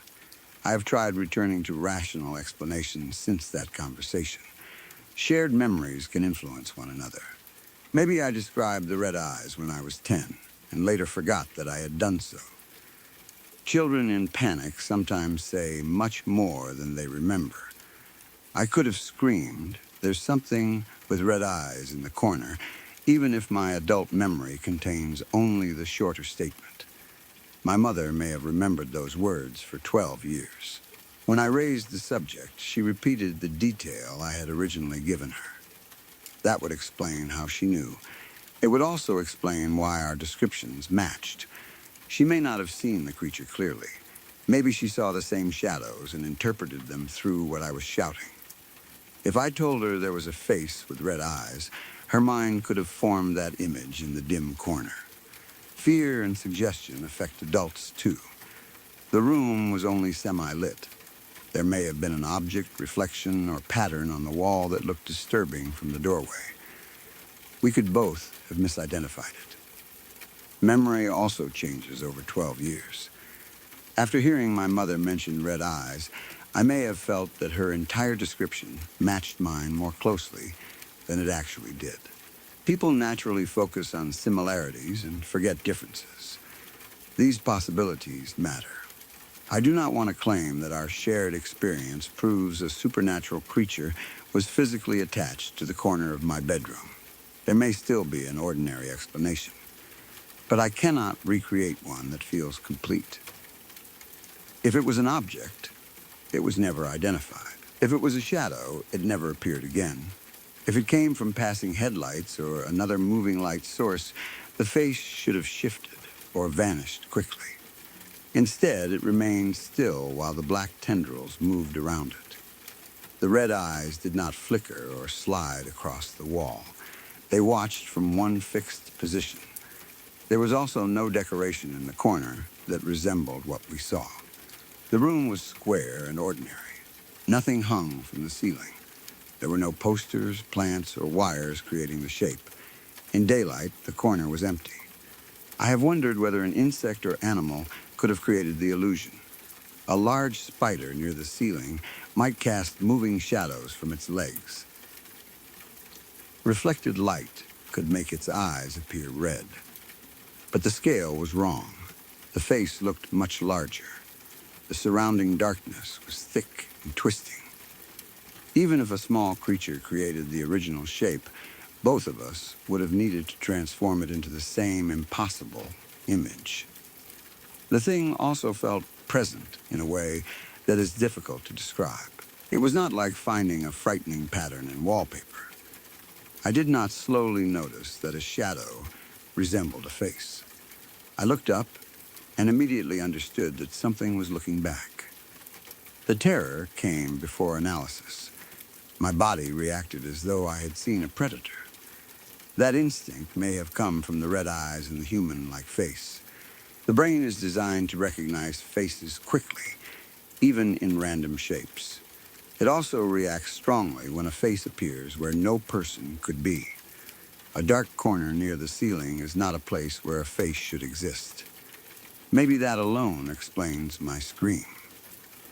But it does not explain my mother's silence when she entered. I now understand that long stare differently. For years, I imagined her searching for the harmless object that had frightened me. Now, I picture her seeing the same creature and trying not to react. She may have been frightened too. She may have wanted to scream, pray, or run. Instead, she stood there because her child was watching her. She had to decide whether acknowledging it would make the situation worse. Then, she took me away. I wonder what happened after I left the room. Did she return later? Was the creature still there? Did she turn on every light? Did it vanish as soon as we crossed the doorway? I have asked myself those questions, though I am not sure I want the answers. The fact that nothing else was said for 12 years gave the night a sealed quality. It was as though both of us agreed, without speaking, that the event should remain locked in the past. My mother remembered. I remembered. Neither of us opened that door until recently. Now that we have spoken about it, the memory feels active again. I sometimes see the corner of that room in my mind before falling asleep. I remember the faint light, the pale half-moon face, the thick black strands curling around it, the red eyes. I also remember my mother standing beneath it. That image may be worse than seeing it alone. When I was a child, I believed she had entered a room containing only my fear. Now I know she entered and found the same thing waiting above me. I still cannot decide what frightens me most. The creature itself was horrifying. It looked unnatural, almost like a symbol or image that had become alive. But it never moved toward me. It never spoke. It did not attack. It simply watched. The later confirmation is what turned the memory from a childhood nightmare into something I cannot dismiss. For 12 years, I believed there was a boundary between what I saw and what was real. My mother crossed that boundary with 4 words. The one with the red eyes, she did not need me to explain. She already knew. Sometimes I wish I had never brought it up. I had learned to live with the idea that I dreamed it. The dream explanation was imperfect, but it allowed me to place the creature inside my own mind. Now, whenever I try to return it there, I remember that my mother saw it from the doorway. 2 different angles. 2 awake people. The same corner. The same face. The same red eyes. Maybe I told her every detail that night and forgot. Maybe the room contained a strange combination of shadows that affected us both. Maybe 12 years of memory changed the experience until our descriptions seemed more alike than they originally were.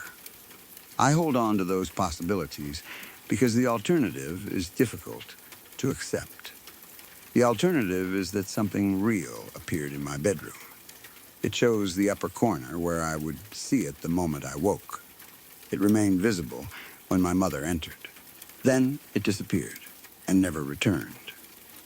I do not know why it was there. I do not know whether it was connected to the other experiences my mother mentioned. I do not know whether it had been watching me before I woke. That last thought still gives me chills. I woke and looked directly at it. But perhaps it had already been there for hours. Maybe it was there while I slept, motionless except for the darkness curling around its face. Maybe the red eyes never closed because, like the thing itself, they had no need to blink. I saw it only once. My mother and I avoided the subject for 12 years.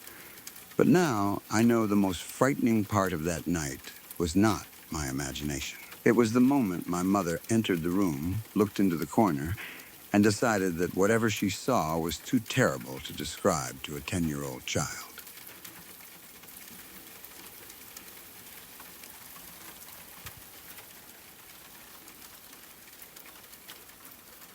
Me this far, then these stories didn't simply pass the time. They stayed with you. Everything you heard tonight was real. Real people. Real moments. And in each one, something quietly slipped out of place. If you'd like more of the kind that don't let go so easily, subscribe to Crowvane Manor. There are more rooms left open and more stories waiting behind every door. I'm grateful you spent this part of your night here. Rest well, and I'll be waiting when you return.